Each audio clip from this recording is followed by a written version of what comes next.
Welcome to Dungeons and Chickens, the podcast where chickens fight back. Woohoo! Woohoo! Woo! I swear my woohoo is exact same every. Woo! Episode 4, right? Yeah, 4. Poggers. Yeah. Alrighty. So last time our heroes found themselves in some ruins, and while in the ruins, Lears was put in a hostage type situation. Now, when in a hostage type situation, our heroes decide to quickly get a hold of the situation by quickly putting an end to Arthur's reign of annoyance, I guess. We gave him a chance. And once Arthur was defeated in combat, our heroes then managed to go and cash in for their bounty, collecting a decent amount of gold to fill their pockets for a decent long while. And then moving on to the next location where they were trying to go. This next location is the Titan Trove Mines, in which they went to go seek work and continue earning their money as right now a mercenary group, technically. Now, we open our scene of our heroes now officially joining the Titan Trove Mine mining group. I believe it is the which group is it? Just really quickly whilst you're finding that, for the map, are we actually at the Titan Trove Mine, or are we still at that town? You're on your way to the Titan Trove Mine, but you're right now you're at the small mining town. Yeah. I've still got on the small mining town then. Yeah. Gron, you guys are part of Group Gron, and you guys are serving as part of sellswords for the small mining village on your way to Titan Trove Mine.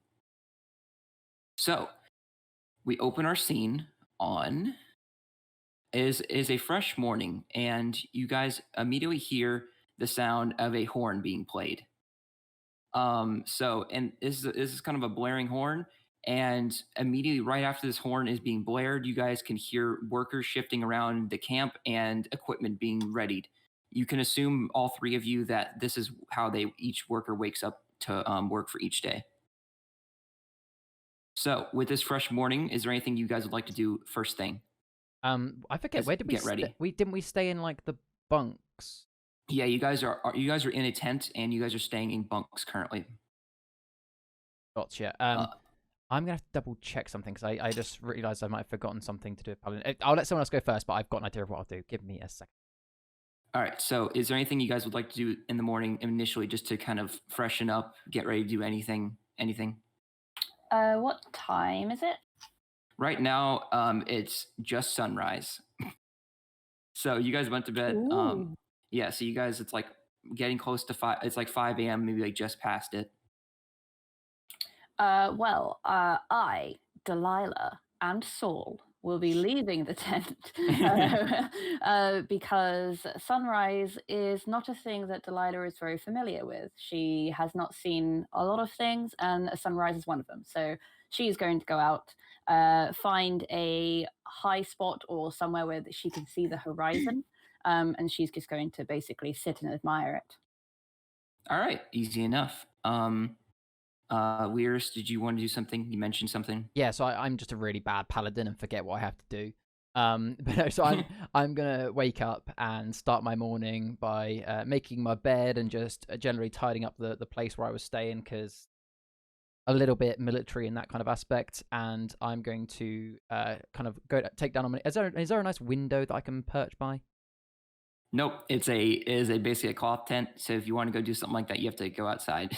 In which case, no, I'll stay in the cloth tent. Everyone can see you. I'm just going to kind of get down on my knees in front of my bed and kind of meditate a little bit and pray to my spells for the day. All right, easy enough. So, you kind of do your prayer. You make your bed. Looks very pretty. And Aurora, is there anything you'd like to do this morning, or just would you like to? What would you like to do? Alora actually really is a really big fan of like sunrises as well. So she's also going to go find somewhere that she can sit, and she's gonna kind of sit and watch the sun rise, and she's gonna be like humming some sort of like melody to herself while trying to wake up. No. No, sir. Where she's just like humming the tune of Despacito. Yeah, that's exactly Yeah. what she's doing. While she's just, trying to wake herself up a little bit, and she's just enjoying the really nice sunrise. Alrighty. Would you mind making a perception check just for me, just to see if you notice her Oh, nearby? another one? I did. Okay, right. That was considerably worse than the one I did earlier practicing. I got a 6. Okay, so the sunrise is really pretty, so you're mainly just focused on that. You're not really Oh, kind of looking out for others. It makes sense, to be fair. Alrighty. I would say about 5-10 minutes passes, and then you guys kind of hear, "Come on, you guys, we need you. We need you in the center of camp." And then you guys see that it was mainly a dwarven fellow, a miner that you haven't encountered before, seems to kind of like beckon you towards the middle of camp. All right. Well, I stand up and brush the sand or whatever off of my outfit, and I head down with Saul on my shoulder. Sounds good. I'm assuming everybody else does as well. Yeah, allow a big stretch. Ready for a long day of work, and No, I'm just gonna sit there. I'm gonna not do anything. Yeah, she's just gonna die there. Just stops breathing. Living statue. I'm dead. Once you guys start making your way to the center of camp, you guys see that there's a large grouping of people that are just kind of amassing towards the center, and you can assume that this is more of a daily routine for them rather than like an anomaly. And so as you guys start to join the crowd, you kind of see that the crowd is mainly like halfling, human, dwarven. It's kind of a mixed group. And you guys see that amongst the crowd, the elven fellow who you guys met earlier and kind of basically employed you guys kind of part of the crowd on the left side of the crowd. And he begins making his way up, and there's a platform in the middle of this crowd, and he starts making his way on top of the platform.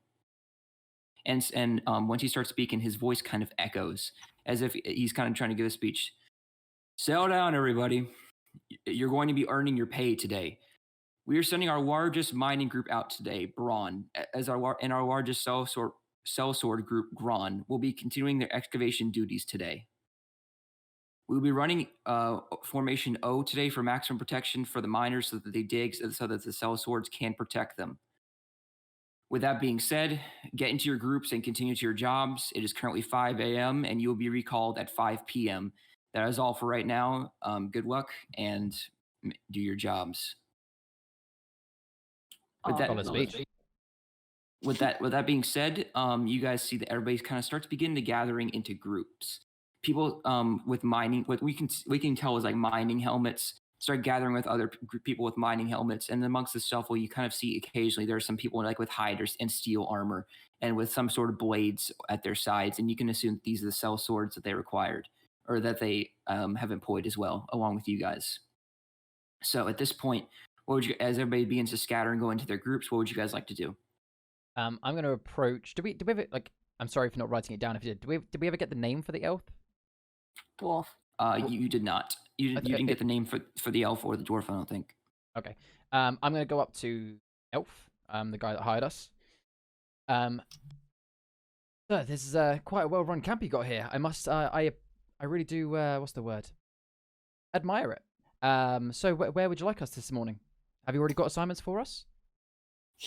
So you're part of the sellsword group. So you'll be part of gathering up with them, and you'll be running O formation with that group. And so you're gonna be with the Gron squadron. You're gonna be with them, and so you're gonna be excavating with them. And then the miners in Braun you'll be grouping up with them.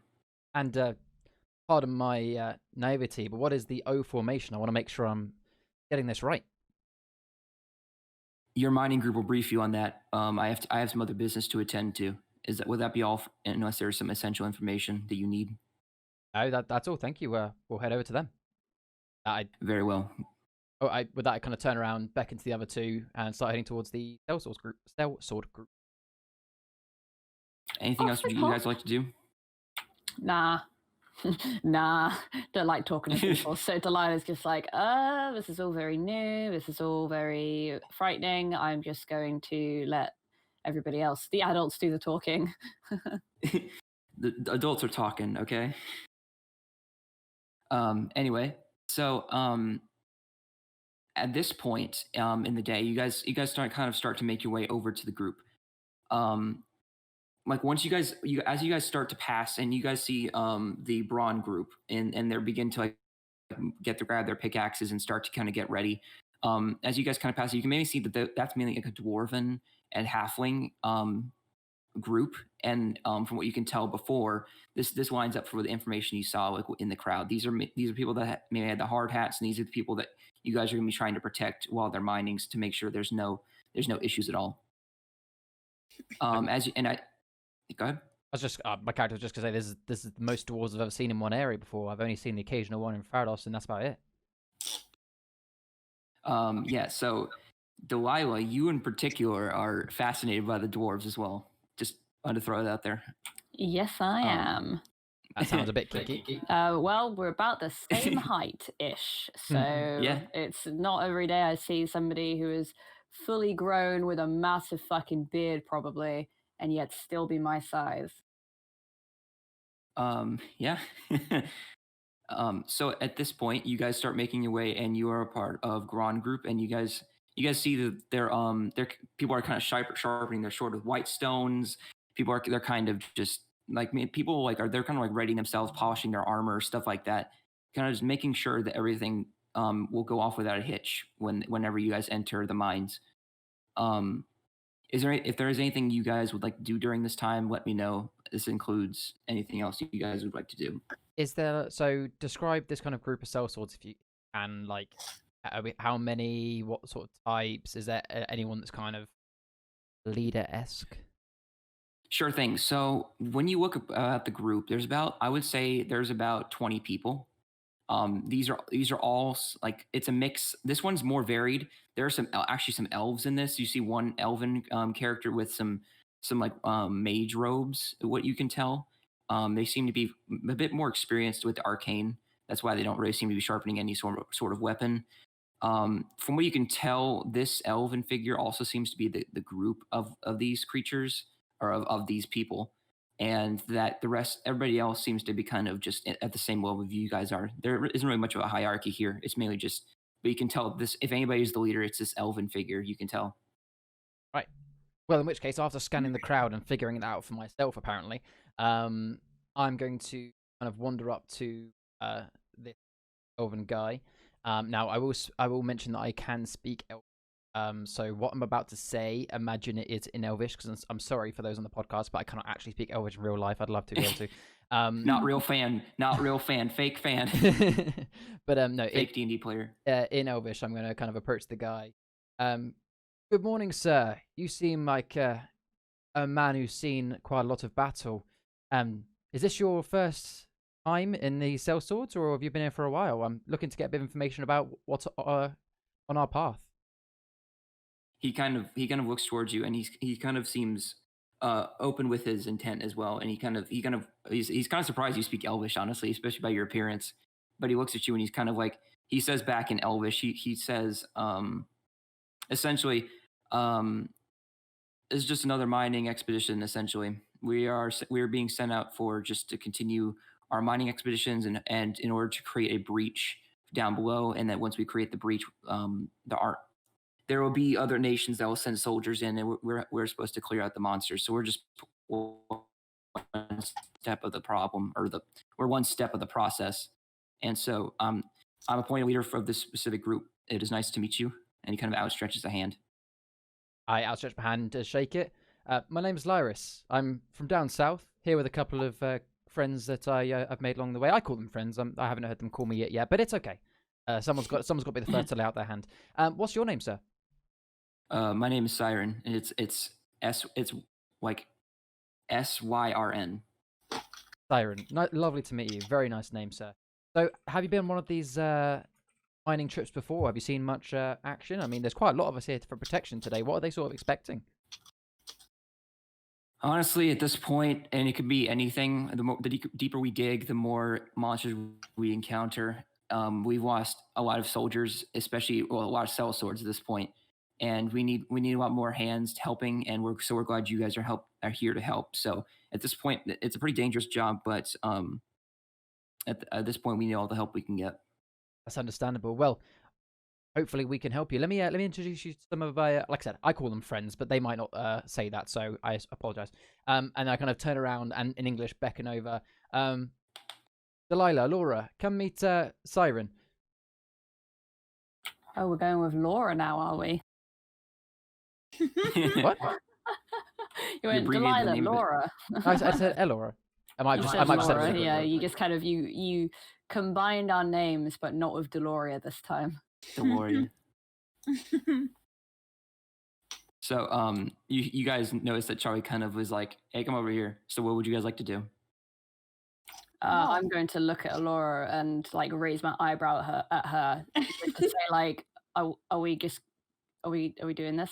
Do we really have to? Alora's gonna she's just gonna, she kind of tilts her head to be like, yeah, let's go over. She kind of just does a little gesture of her head, and she starts making her way over. Delilah follows about half a step behind and sort of, like kind of diagonal, but still sort of behind her, as still nervous. And he kind of sees you both, and he's kind of like, "Pleasant to meet your acquaintance." As you can see, my friends are a little bit quiet, Complete but silence. I can vouch for them Voice contact. that they'll be a strong members of your team. Just quickly, we're obviously quite new to this. What's the formation O we've heard so much about? We want to make sure that we're doing our jobs right. Formation O is essentially just what we used in order to keep our miners covered. It essentially means that basically, although it's ideally it would be an O all the way around, and with like the miners in the middle, we can't actually, because we're digging down, we can't exactly have the cell swords in the front. So what we do is we have, it's basically more of like a U, like, so it's like it's cell swords going around the miners while the miners dig straight ahead.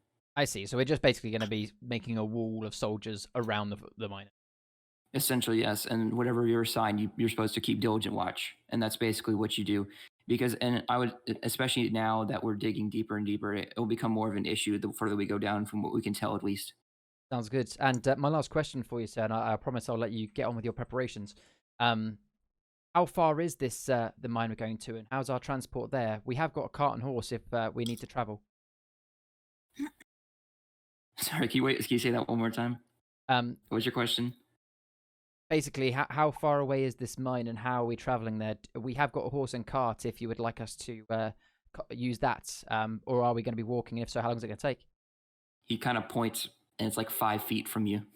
Oh. It's like right to your, it's like to your right. Sorry, it's only because for continuity on the map we're quite far away from the Titan Trove mine. We're at the you said we're at the town. That's Oh just no, we're not. They're not going to the Titan Trove mine. We're staying on site. There's a cave here that we're digging down for. Oh, okay. So right, so we're digging at this town, which is above the second E of Especia, where the map currently is. For those Yes, you joined a mining expedition currently for right now, and where you're standing. Sorry, that's my fault for misunderstanding, because we've said Titan Trove so many times. I was thinking we're heading over there. In which case, Lyris laughs off his mistake and falls back into the crowd.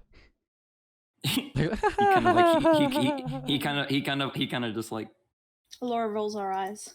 and he kind of just gets back to his business. He kind of opens up like a book and just starts to like flip through it basically real quick.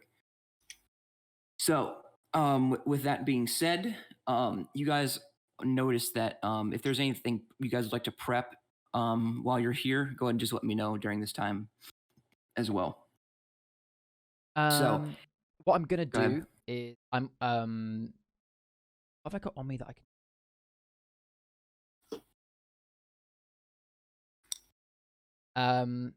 okay, it's less in case it wasn't already done, I'm going to take my hammer, and I'm gonna kind of keep.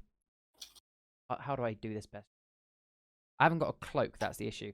Do I still have some of my torn up sleeping bag from ages ago?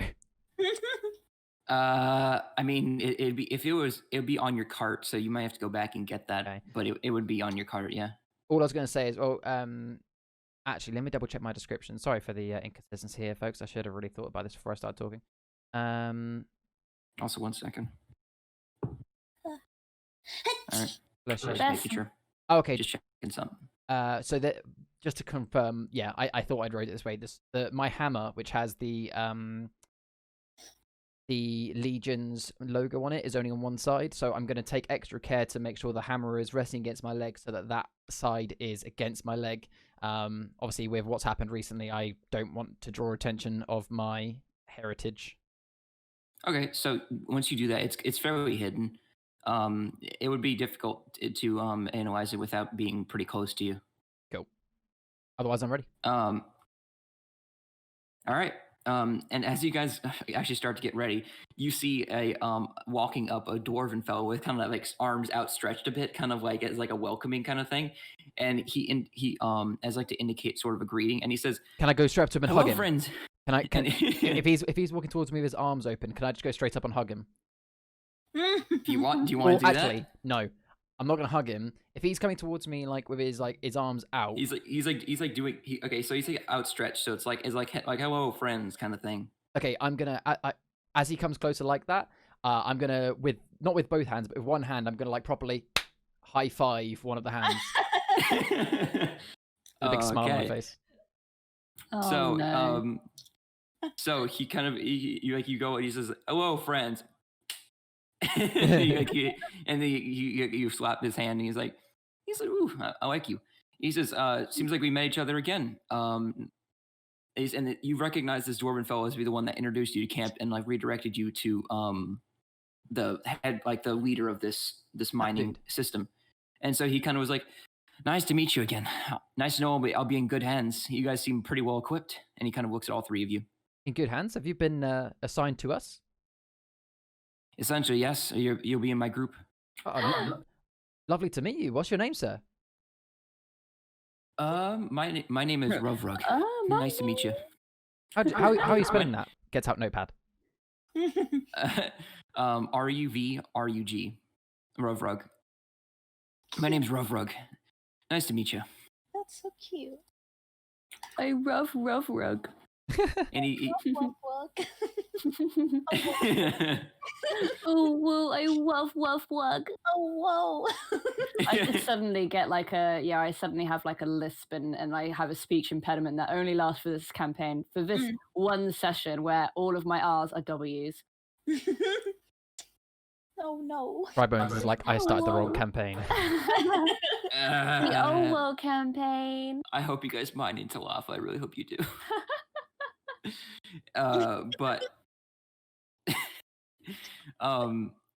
yes, he says, nice to meet your acquaintance. Nice to know I'll be in good hands.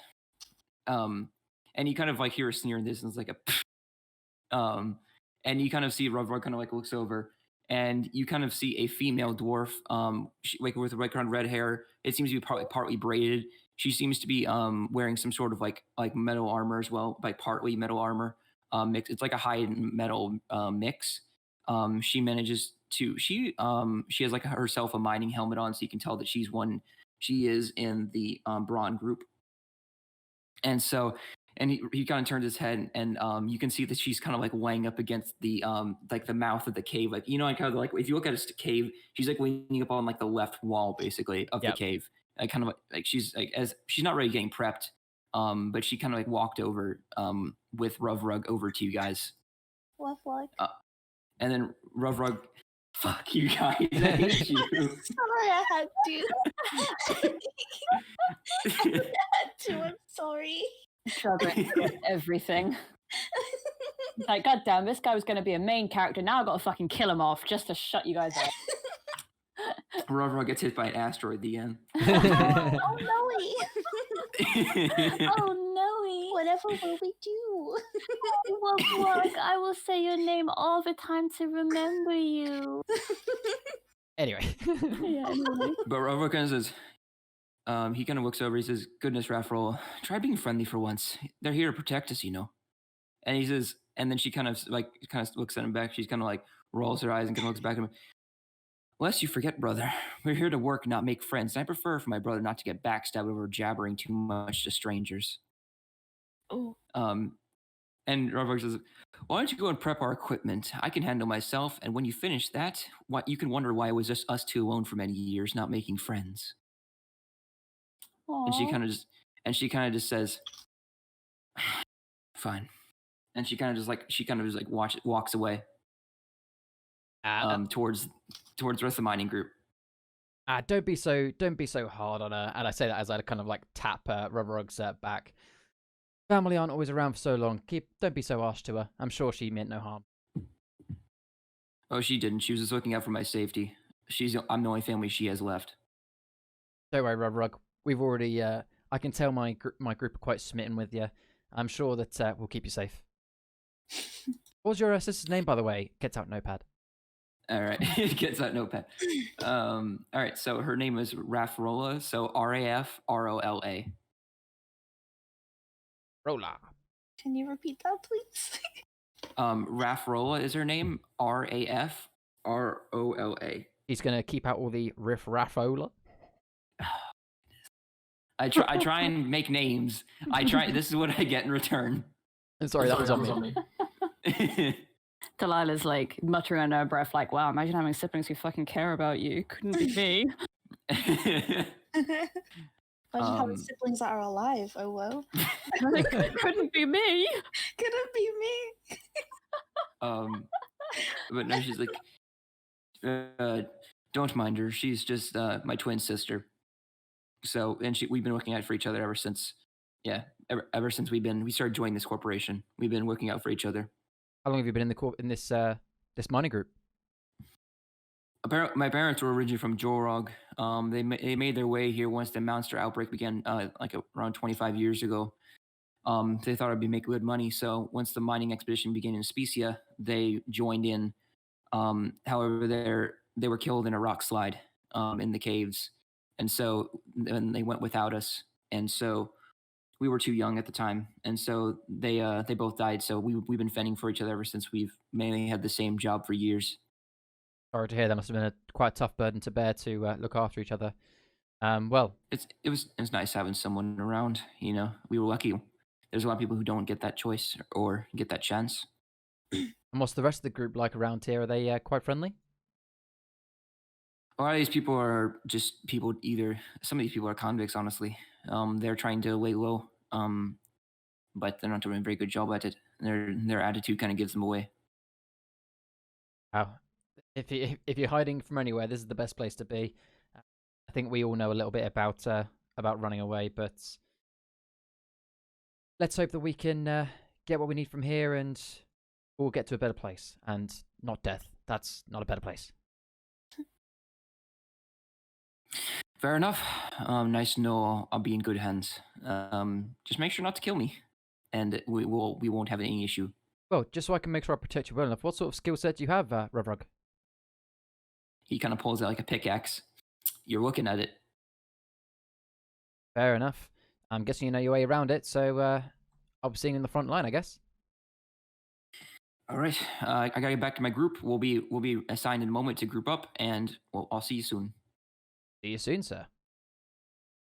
So you guys can see as like it like 10 minutes kind of turns in like 30 minutes. You guys begin to kind of like the groups kind of sort of shift, and group Braun and Gron start to like break in two, and so they like half the cell swords go with them, and half the cell swords go with your group. So your group includes both the dwarven twins that you just met, and so that's gonna be 10 cell swords, including you guys, and that's gonna be around 5 miners as well. That's 5 miners, us 3. 10 cell swords. Oh, so 5 miners. So you're 5 miners. Yes, so there's 5 15 miners, total. 3 of us, 7. Okay, got it. Yeah, there's 10 total, or 15 total. Yeah. So unless there's anything you guys want to do before we start mining, I guess we'll start getting to work. Yep, sounds good. All right, so as you guys begin to make your way towards the mine, you guys can see that it is like you guys have to walk down for a little bit. I would say it's almost about like you guys. I would say if you had to assume, you guys are like maybe like 1 to 2 miles, like digging, and so you guys begin to like make your way down, And as you guys make your way down, it's very warm. It's getting a lot warmer. So you guys, it's very sweaty for all of you guys, especially for you, Lyris, with like your armor, especially, and also you're not really used to the heat in the first place, especially now that you're closer down in the desert than you ever were before. Makes sense. So you guys you can hear the tink of of pickaxes hitting stone, and you guys are able to begin like mining. And as you guys start to go down, you can see that they're just corpse like sprayed out all over the place. You can see that there are bodies, but they're bodies of the monsters usually. And there's just like as you go further down, there's just more and more monster bodies that are just kind of like piled up on the sides. And you can see that some of the mining group that are like spared around that aren't part of your group, that are just part of a group, are starting to like kind of pull the bodies out of the mine to go and dispose of them basically outside the mine. Can I turn to Delilah just whilst we're doing this and say, Delilah, shouldn't we at some point probably maybe take the pinky fingers of each of these dead bodies? We go back to Jelena and get some good gold for this, maybe.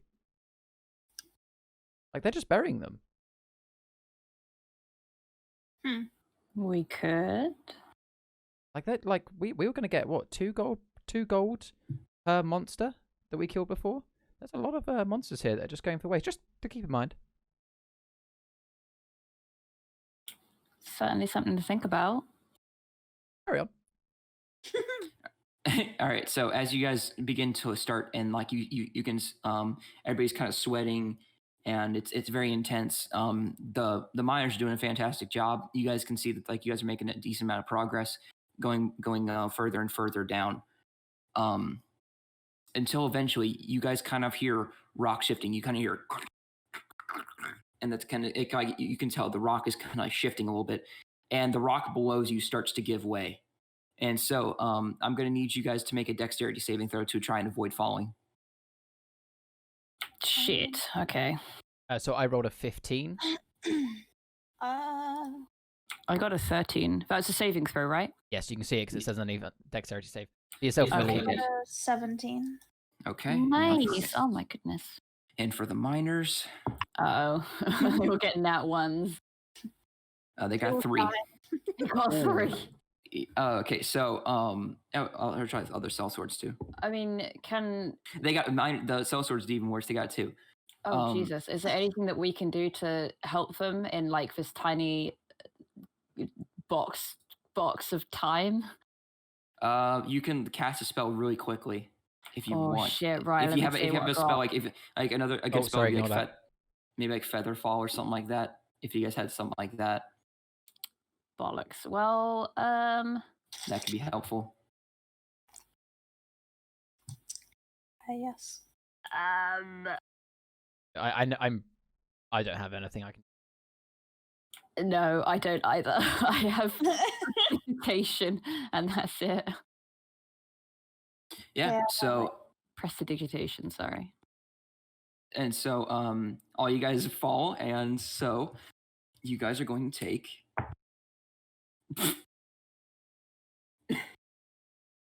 Oh shit.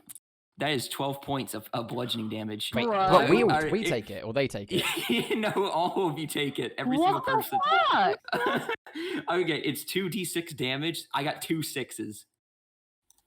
The fuck? I'm nearly dead. All right, 12 points. I'm nearly fucking dead. Oh I've man, got 4 hit points left. that is wow, that is insane. Right, it's good. I have 2. A good thing I've got some healing on hand. Anyway. I've got fucking All right. 2. Oh, Jesus Damn. Christ. Drybone, stop trying to kill us. It's the dice, I swear. could you imagine if we all just died from that? Waited fucking time. I just imagine. Listen, man. Delilah's been building up for this. She has like stamina for falling down. Because she can hit it, then like takes like 1 hit point. Yeah. Can I ask what we needed Anyway. to not fall or not take damage? And 18. Oh my lord. Bro, oh, Millie was 1 off. I was 1 off. Yeah. But so no, you guys start basically like a free fall, and you guys make a free fall, and then until boom, you guys hit the ground. Everybody kind of like the mining gear kind of goes everywhere, and every single person that was in your group fell. Every single person. Oh my lord. And all of you guys kind of fell down, and everybody's kind of like it's like very dusty and everything. It's very hard for you guys to kind of see. However, once you guys kind of hit the ground, and once the dust settles, you guys hear a blood-curdling screech. Do that If again. that made it through. Bits of it did. Do it again close to the mic. You have to go close to the mic if you're doing that. Oh, no, Right. that completely cut off. Why did it keep cutting? Yeah, it depends on how loud, how quiet you're going. Blood-curdling. All right, it's a blood-curdling screech. Just like Essentially, yes. And so it's very hard for you guys to see because it is complete darkness. Because there is not any torchlight or any like light that you have. Any light that was on with torches or anything has now gone out. The screech pierces in complete darkness. The elven gentleman that you met earlier, that's like the leader of this group, is like, one second, I got it. And then you kind of like, he reaches over and he puts his hand on a rock. And once he puts his hand on a rock, the rock begins to glow as like it starts to illuminate a lot of light. And you guys see clearly 60 feet around you in a sphere and 120 feet with dim light. So it is very visible. What you guys are now in is very visible to you guys. And once he touches the rock and it begins to shine bright, as you can see it, you guys see rows and rows of creatures. The fish people, fans, chimeras. Oh, not the fans. Mole humanoid creatures. All these creatures are mutated and very like misshapen. And as the light illuminates, you see tens, hundreds, thousands. It's just as the light begins to go outstretch more, it's just more and more monsters that you guys realize you're slowly being surrounded by all these creatures. Is it like a Mind of Moria kind of moment in Lord of the Rings where they get surroundrounded and all the goblins are like crawling down the pillars and you just got like a oh fuck kind of moment? Yeah. So if you guys don't mind, roll initiative for me. Can I do something first before battle starts? It depends what it is. Like it would have been my first reaction as soon as we fell anyway.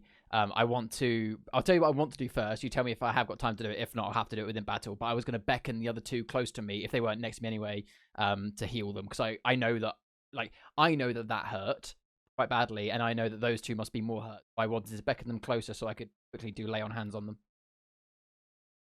I would say that since Zyron had time to cast Illuminate, you guys have time to kind of like come quick, like group up quickly, basically. Okay, so I beckon the other two close to me, which I presume you guys both do. You're not going to shy away. Yep, no, yeah, I'm gonna huddle next to you. I'm like.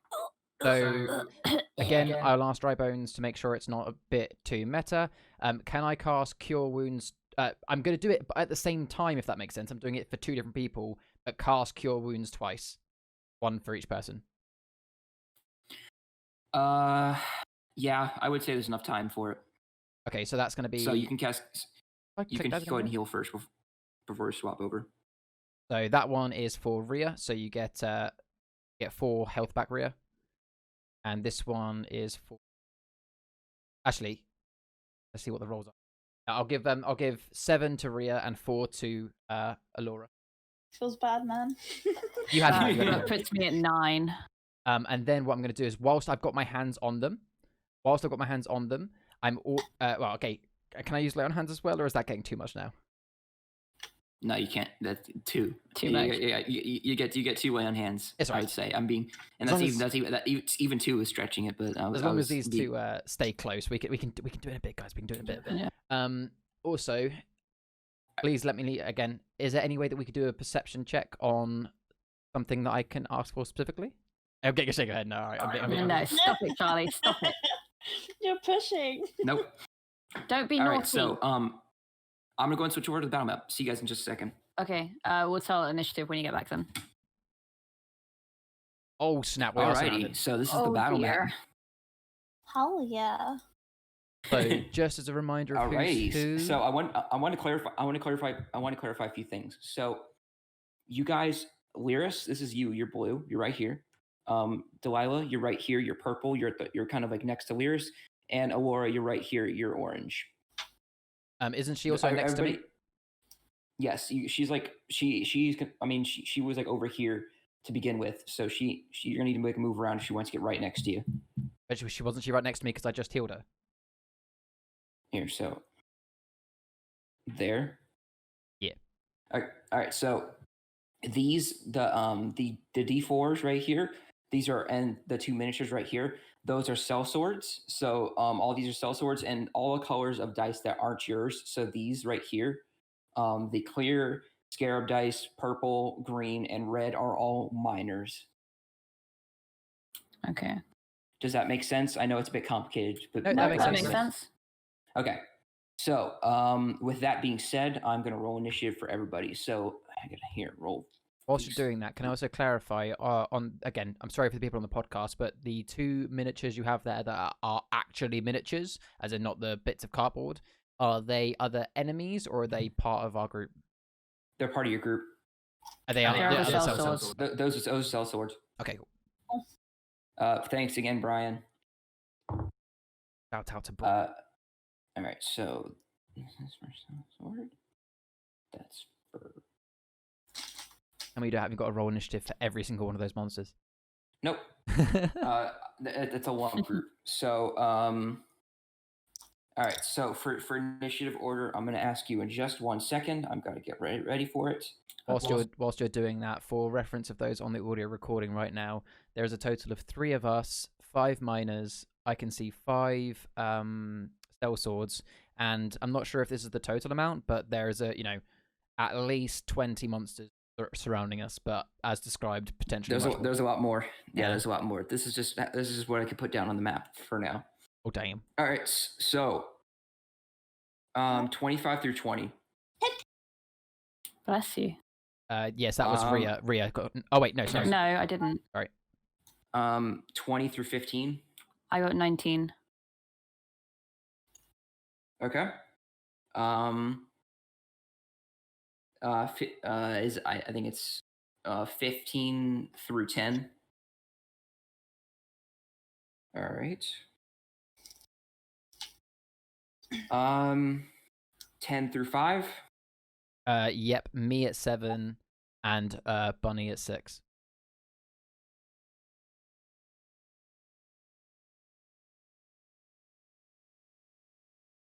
And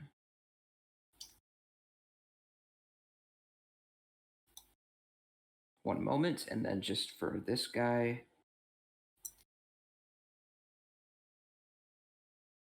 All right, so that is I got the battle initiative order. So Delilah, you're up first. What would you like to do? Do I have time for a minor freak out? Yes. Oh my fucking god! Oh my god! I'm surrounded. Oh my god! What the hell do I do? Oh my goodness! Okay, keep it calm, Delilah. Keep it calm. I just want you guys to know as well. This is you guys fell from like this direction over here. You guys basically kind of like free fell and then hit and then right there. Okay. Well, freak out is over. I've managed to regain some dignity. Is Saul okay? Sorry? Is Saul okay? He flew down. He just kind of fluttered down and was just like, look at these bitches without wits and hollow bones. Couldn't be me. Couldn't be me. He's currently perched on the top of my quarterstaff, and he makes a little caw in like a, oh shit, basically. That's what it means in bird language. It's a cause an oh shit. Yeah, you're fucked, Delilah, is what he's saying to me. I can fly, you can't. So I am going to cast Eldritch Blast. All right, which one do you want to go for? The one that is... Sorry? Take your pick. Yeah, I'm probably going to go for the one that is closest to Lyris and Alora. I'm going to go for that one. Yes, indeedy. Do you know what the range you're at disadvantage with? How? I mean, I don't know. Is there a disadvantage? I mean, there should be a disadvantage for range. There's a disadvantage for ranged attacks. I think at a certain point, but I don't know how close it is. Let me look at a character sheet. 1 second. I mean, I'm looking at it, and it doesn't say Okay. 1 sec. Charlie wants me to scroll anyway. No, where it would appear, if I know what you mean by that. For example, mine has throwing my hammer is disadvantage lower than 20 feet. I know what you mean. But no, for when it comes to that, there is no disadvantage. All right, then you're fine. So you can roll normally. So go ahead and roll to hit for this guy. It was a D20, wasn't it? Yes. So yeah, D20 plus Dex plus proficiency bonus. So I got a base level of 15. Can we work I out think that your... I think we discussed add your spell bonus and then plus, right? I think it's +2. Yeah, so I would be at a 22 then. Yep, you hit them. So go ahead and roll for damage. Shit, which one is this? A D10. Nice. He's right in my face, and I only got 3. Okay, so you snipe him, and you like immediately you're the first off pitch because you've learned how to get up quickly after being knocked down. So this is easy. After I tripped out of the cart in episode 1. Yeah. So you get back up. You get back up. Charlie does lay on hands on you. Then you immediately just cast Eldritch Blast. How do you want to cast this spell, by the way? Sorry, I was sipping wine. In what format do you like? What do you want to look like when you cast this spell? Okay, since he's so close, it's not really going to come out of my quarterstaff. I know that is technically my arcane focus, but I don't really because it's also sudden. I'm kind of sort of panicking, and my eyes are going purple as they usually do when I use my power. And instead, it's like crackling energy is what it's called in the spell description, and it I hold. I mean, you can see it in the camera. I kind of hold my hand out like this. My quarterstaff is in my right hand. I hold my left hand out like this, and the energy like crackles from my fingertips. It joins into one beam and it focuses onto the enemy. Bit like Palpatine. A little bit like Palpatine. Do it now. Easy enough, and a glowing beam of eldritch energy goes and hits the monster on the side, and it gives a screech back, which I apparently can't do. It gives a screech back in pain as it hits his shoulder, basically. Is that gonna be the end of your turn? Would you like to move or do anything else? I'm probably gonna be like, yeah, fuck yeah, and then my turn. All right, sounds good. Next is the sellsword's turn. So this is all the D4s and the 2 miniatures on the field are going to go ahead and go. And so this guy is going to go for the one you weakened at first. 15 and a 15. Let's see, 15 hits. And so he's going to do. He pulls out a sword, and the sword does 9 points of piercing damage. Oh, nice! And so he pulls and he swipes down the sword the monster that you killed. So nice. That was a team up for that one. This one this guy is dual wielding daggers, and so he is going to go and he is going to try and hit this guy, and so he's going to roll a 12. He misses. So when he tries to swing with his daggers, he misses. As you guys kind of look over, there's going to be one over here that is going to go over, and that is going to be a 7. Also misses with her sword as well. And imagine missing. Couldn't relate. The other ones, we're just going to keep going here. This guy. That is a natural 1, so no, he does not hit. Oh. And he gets and the last one over here is going to go for this guy. Gets a, okay, that's better. That's a 17 to hit. And so that's going to be 6 damage. So he swipes and he does 6 damage to that monster right there. All right, with that being said, I think that is going to be the end of the sellsword's turn. Next is the miner's turn, in fact. So please tell me they can do something. Move before you guys. So the miners at this point go up, and they're going. This one of them goes up and runs towards this guy. He's going to swing to hit. That is a 20. Whoa. Nun's Please punching. tell me that's rough, Rack. That is 11 points of damage and basically cleaves into one of the monster's faces and kind of cleaves into his face and somehow manages to still be alive, and manages to like take a step back or two. After that, he shrieks in pain as the pickaxe hits his woody face. Next one is going to be Ruvrug. Ruvrug is going to go and help out this guy who missed.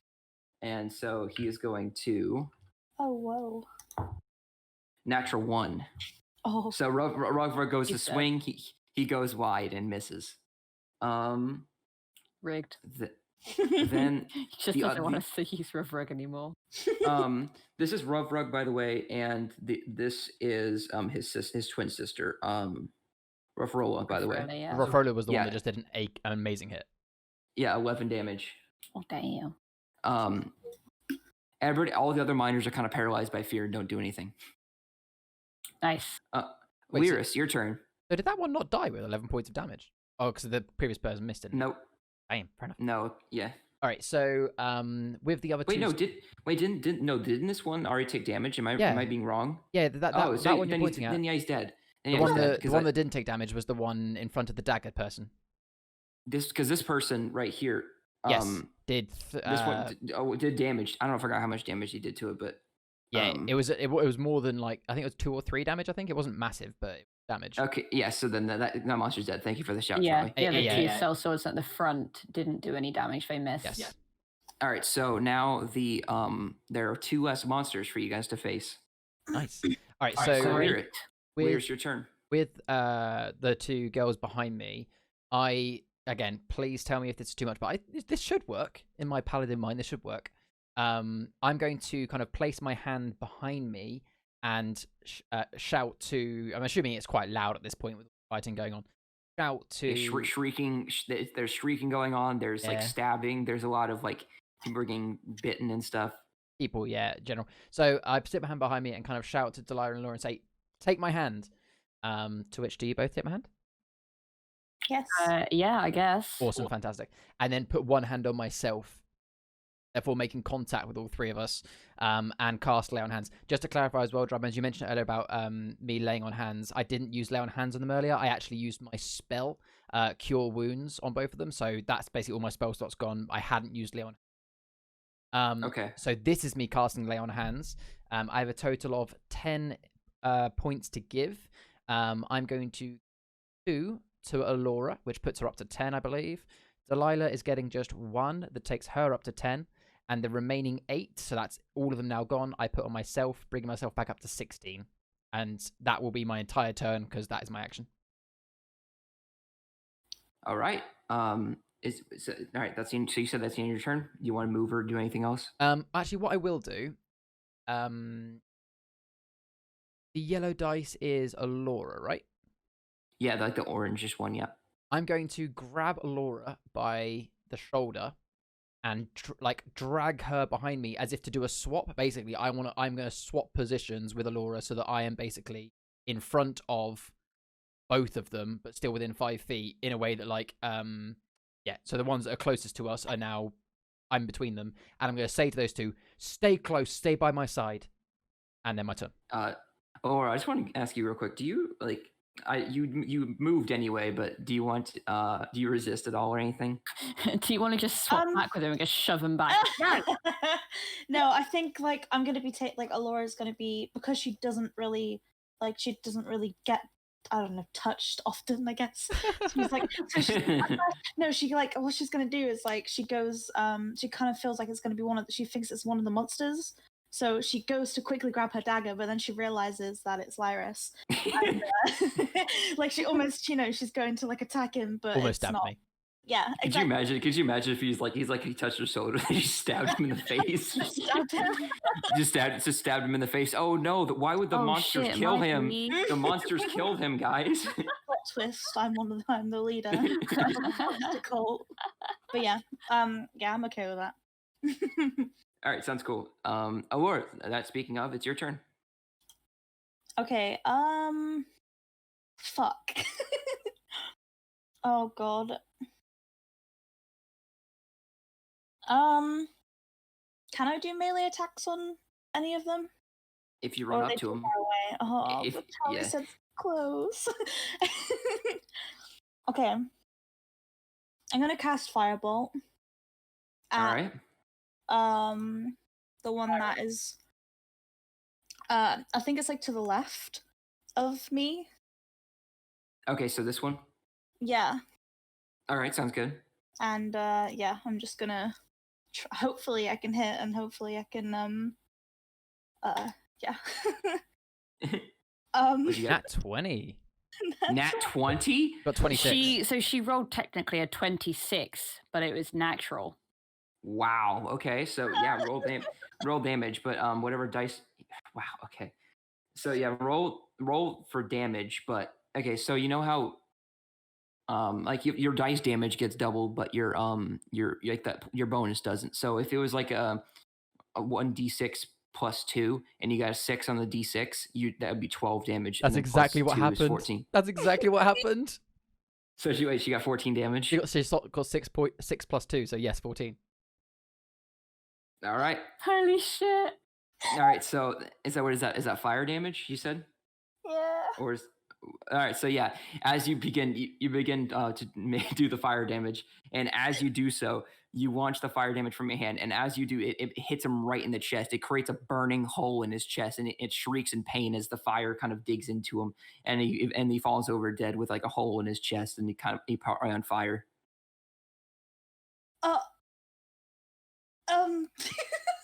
You're shocked that even happened.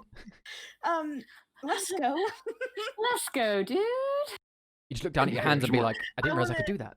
Yeah, When your character's more OP than you realize. Oh no. All right. Yeah. Next, this is going to be an interesting one. This is going to be the monster's turn. Oh.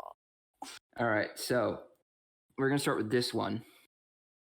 I believe did this one miss or did it do damage? I'm pretty certain. Well, the cell sword that was like has I know the daggers. I know that this guy.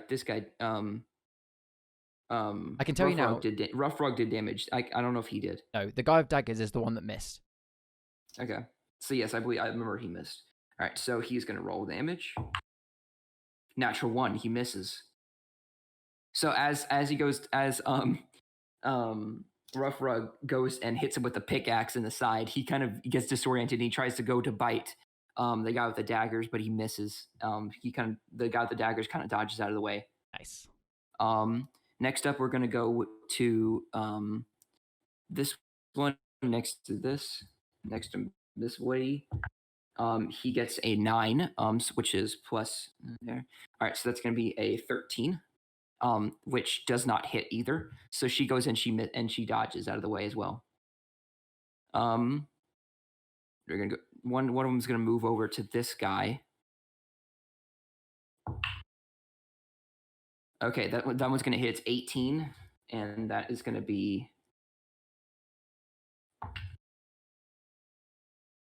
11 points of piercing damage from the monster.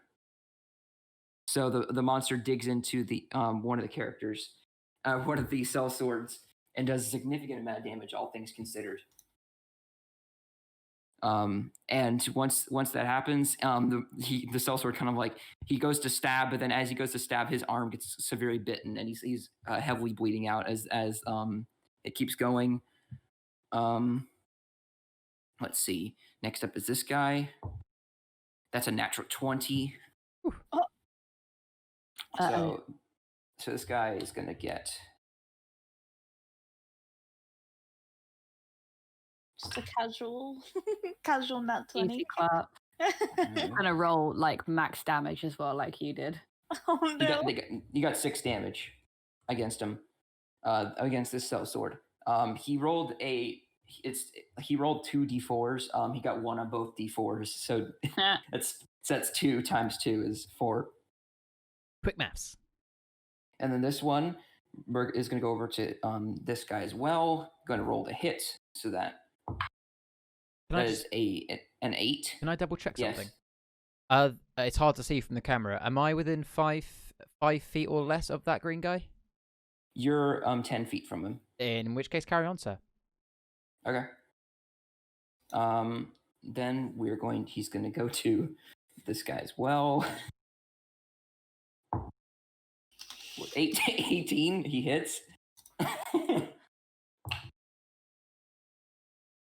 8 points of piercing damage, and then the sellsword just gets as he's trying his best to fend them off, but as he does it, he just gets overwhelmed and he gets tackled, and they start ripping into him. Oh. And they start like ripping him open with his innards and everything. It's nice. It's very a lot. Yeah. It's very a lot. So this guy's dead now. Safe to say he's dead now. Next we're gonna go over to this one. These two. I'm just gonna go. These three are all gonna go towards. Oh man. But for reference to those watching on the podcast, 3 enemies have just ganged up on one of the sellswords. Let's see what happens next. All right, so first one gets a 7, misses. Second one gets a 8, misses. Third one gets. Here, I'm gonna switch dice. This is a shitty dice. Third person. That is a 20, not nat 20, just a 20. That is 10 points of piercing damage against the one with the That's the against sister. that's against the sellsword. No, that's the sister's. No, the sister didn't get ganged up. Oh, on the sister's there. Yeah, gotcha. All right, yeah. So that one's fine. Then I believe these are all unoccupied. So these is going to go for him. These are all shit. These are all going to go here, and here. So again, All right, reference for the podcast. so that's 4 officers.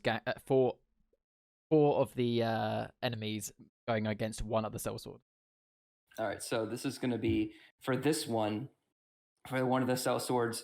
They're going to go first one. 7 misses. 23 hits. So that's 6 points of piercing damage against the sellsword. And the third one is another 23.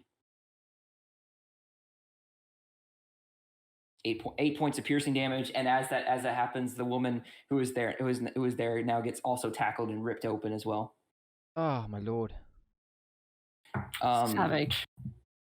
And next up, we have these two. One is going to attack the daggers guy. One to move over to the daggers guy. And one is going to attack Rough Rug. Rough Rug is going to dodge the attack with a 7. He misses. And the daggers guy, dagger sellsword is going to get. That is a 21. He hits, and so that's going to be. Has he taken damage yet, Charlie? No, no damage. He has not. Okay. That's 5. 7 points of piercing damage for the dagger sellsword, and as he goes and he tries to stab, and as he dodges out of the way, there's just too many, and he goes and he gets bit in the side, and he's just bleeding out as well. So, a lot's going on. Where's Siren? Oh, Siren is Standing by his glowy rock. Yeah, so I would say he's like right here. He's like more like inward. Thanks for catching my mistake. But yes, he was more inward. Because he was one that illuminated the rock. The rock is like right here. It's kind of like he illuminating the rock so you guys can see. That way you guys don't have disadvantage when you're swinging. All right, Delilah, you're up next. That's the end of the monster's turn. Oh, snipperdoodles. Okay. I would like to. I suppose I'd like to take a look around and see if there's anything in the environment that I'm going to be able to, like, if there's anything that I can explode, anything I can crush, basically, or whatever. I don't know. I'd like to do a perception check on the cave and stuff. Right, yeah, go ahead and roll perception check. Oh, I only got a 10. Look, the cavern is kind of tall. There's some like stalactites on the top. On the top, yeah, that look pretty brittle at this point. Everything else, there's various rocks and boulders around. There's one boulder right next to the sellsword that you guys they called the leader, and that's what your basically your boss is. But that's basically what we could tell. Those stalactites, are they? Would you say that they are above enemies, or A are group they of three? above us? A group of 3? There's a lot of them, so yes, you could probably knock down a few, and then there's a chance it could hit them. Okay, I would like to try and do that. Try is the word. Actually, how many feet above us are they? Wait, have you said how many feet are they? Like which ones? Yeah, as in like the stalactites, like kind of like directly above us. How far It's hard. above us are they? It's hard to tell based on your perception check, but I would say it for height. I would say maybe about like 20 feet above you. Oh, okay. Okay. Well, that should be fine then. All right. I'm going to roll to hit Eldritch Blast with the intention of aiming at the ceiling, specifically the stalactites, to see if I can get some of them to crush our enemies, basically. I'm going to try. All right. So So I rolled a base of 7. Okay, so I have a question. So this is gonna be an interesting roll. Do you on roll 20? Can you roll a perception or not a percentage dice? A percentage dice. Yes. If you can, roll 2 of them. I'm not sure where to look for it, to be honest. I'm going to Do you want ask me Charlie and see if he do knows. you want me to roll them for you? But I'll like roll them. So you can see it. Wait. Let me just test something. Oh, there's percentage, I think. No, wait. Doing some tests in chat. Oh, sorry. Thought I found percentage. If you could just roll it for us, I think, but just make sure you say. Okay, so can you guys see if I roll right here? It's quite fuzzy, so no. I mean, we'd see the dice, but we wouldn't be able to tell what's on it. All right. I'm gonna try my best here, but so 40. Okay, so I would say since it's an easy percentage check, you roll a 40%. Just so you know, in this game, the lower is better. So it's like if something is has like a 1% chance of happening, you want to get as low as you can to that. So you got a 40% chance of it happening. So that means that you are able to loosen a few stalactites.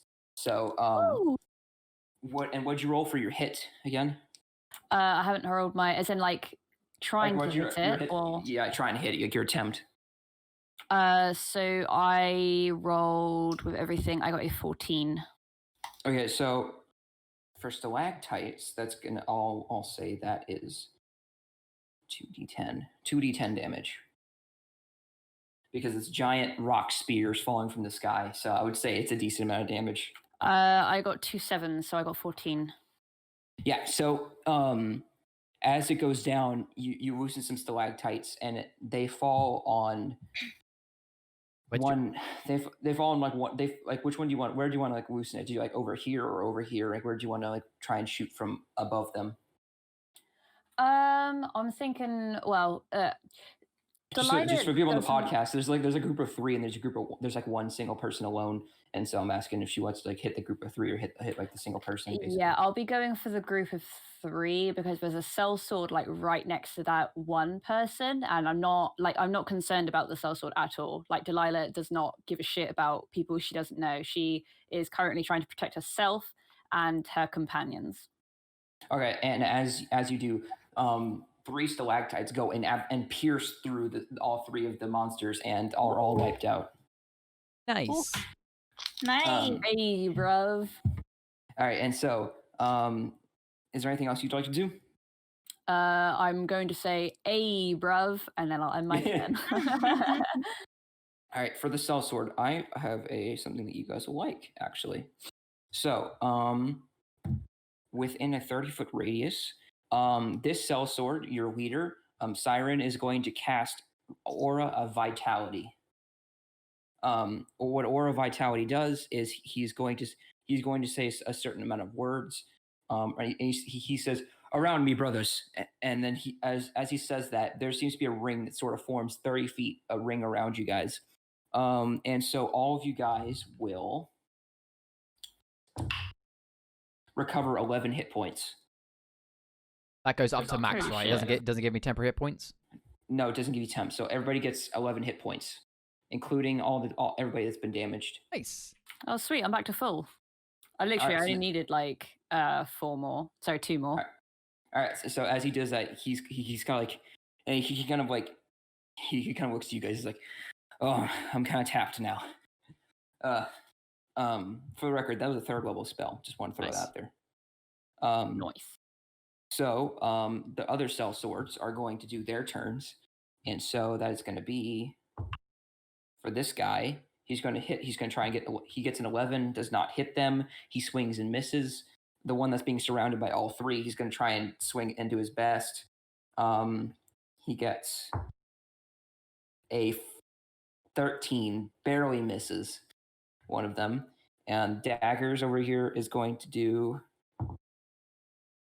a 10 points of he's gonna miss with a 10, and so every single cell sword missed. Miners, it is the miners' turn. Let's see. So they're going to roll the hit, and so we're gonna start off with Rough Rug. He's gonna go for this one because this one's the one that hurt him or tried to hurt him. He got 21, not natural. And so he is going to 7 points of piercing damage.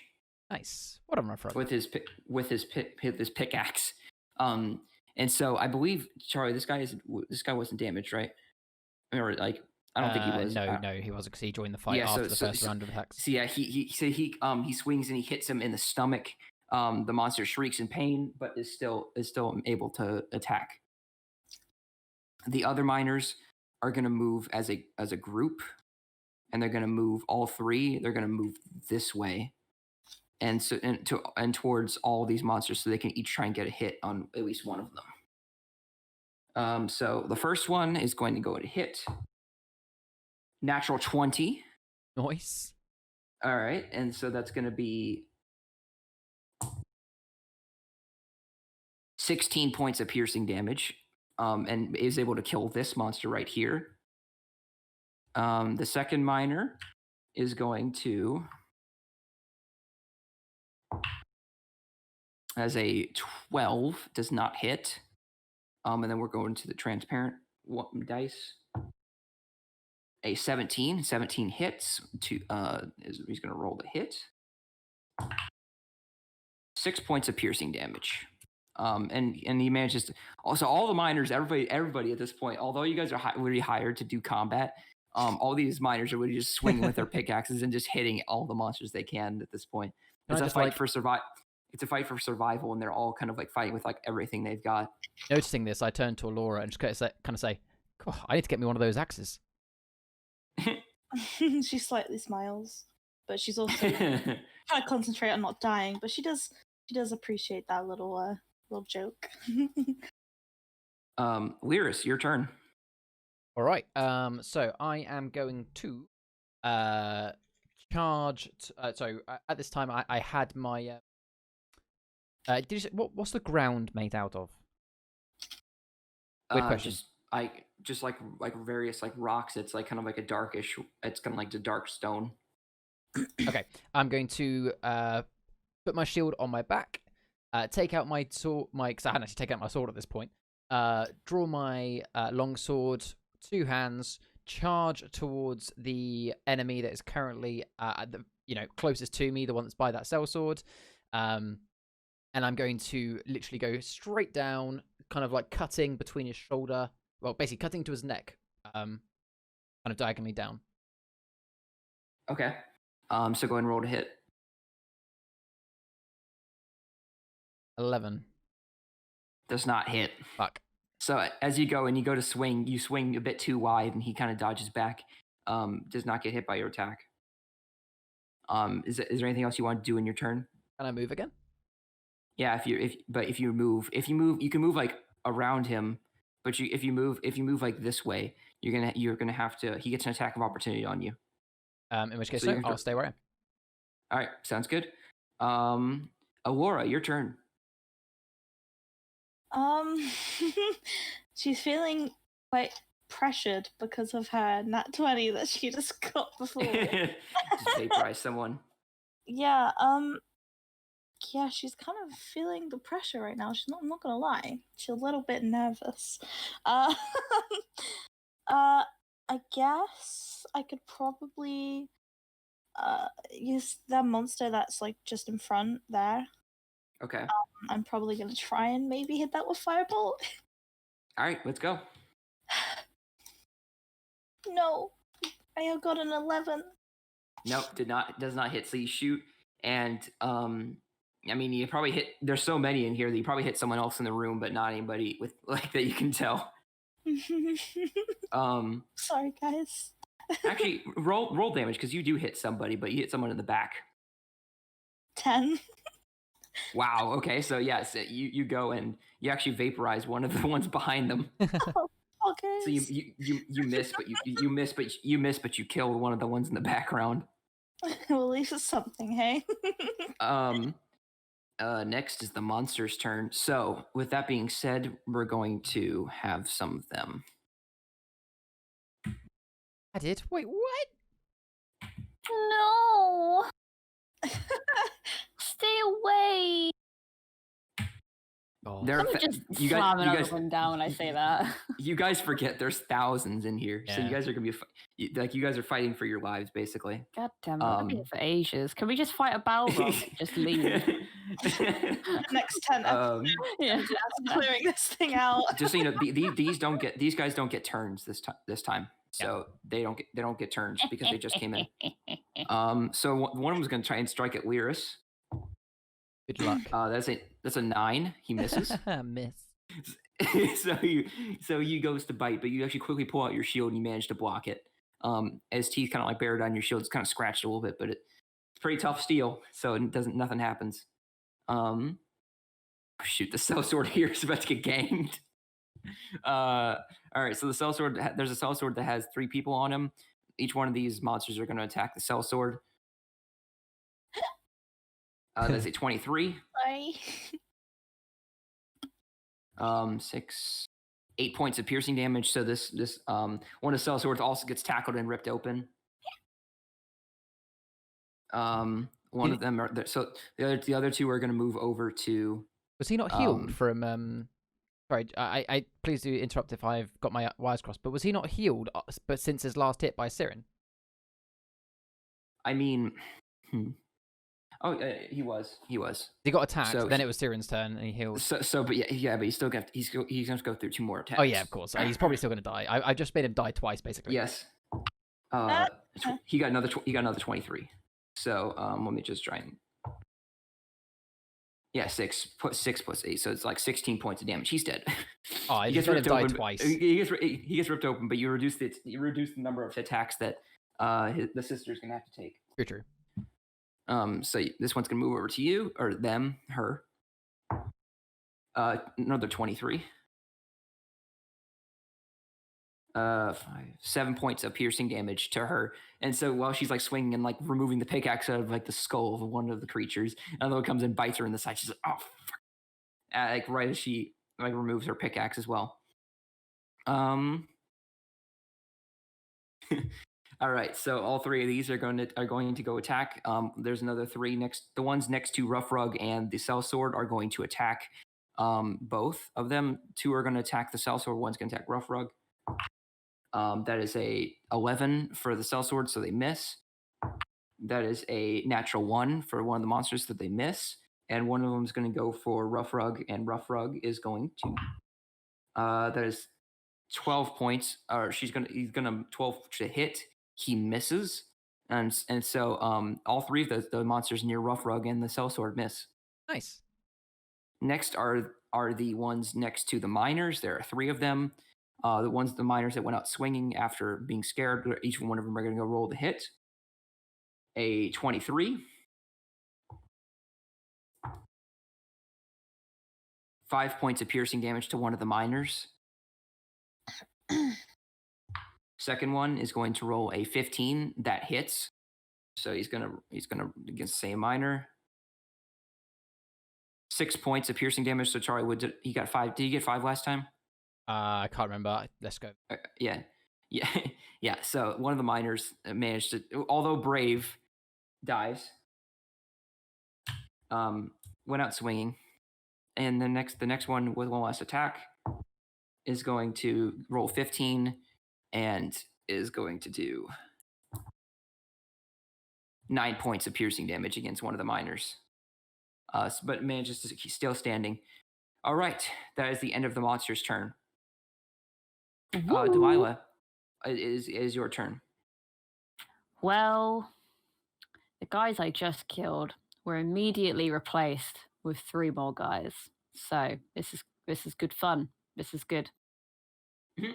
Let me take a little look at my spells.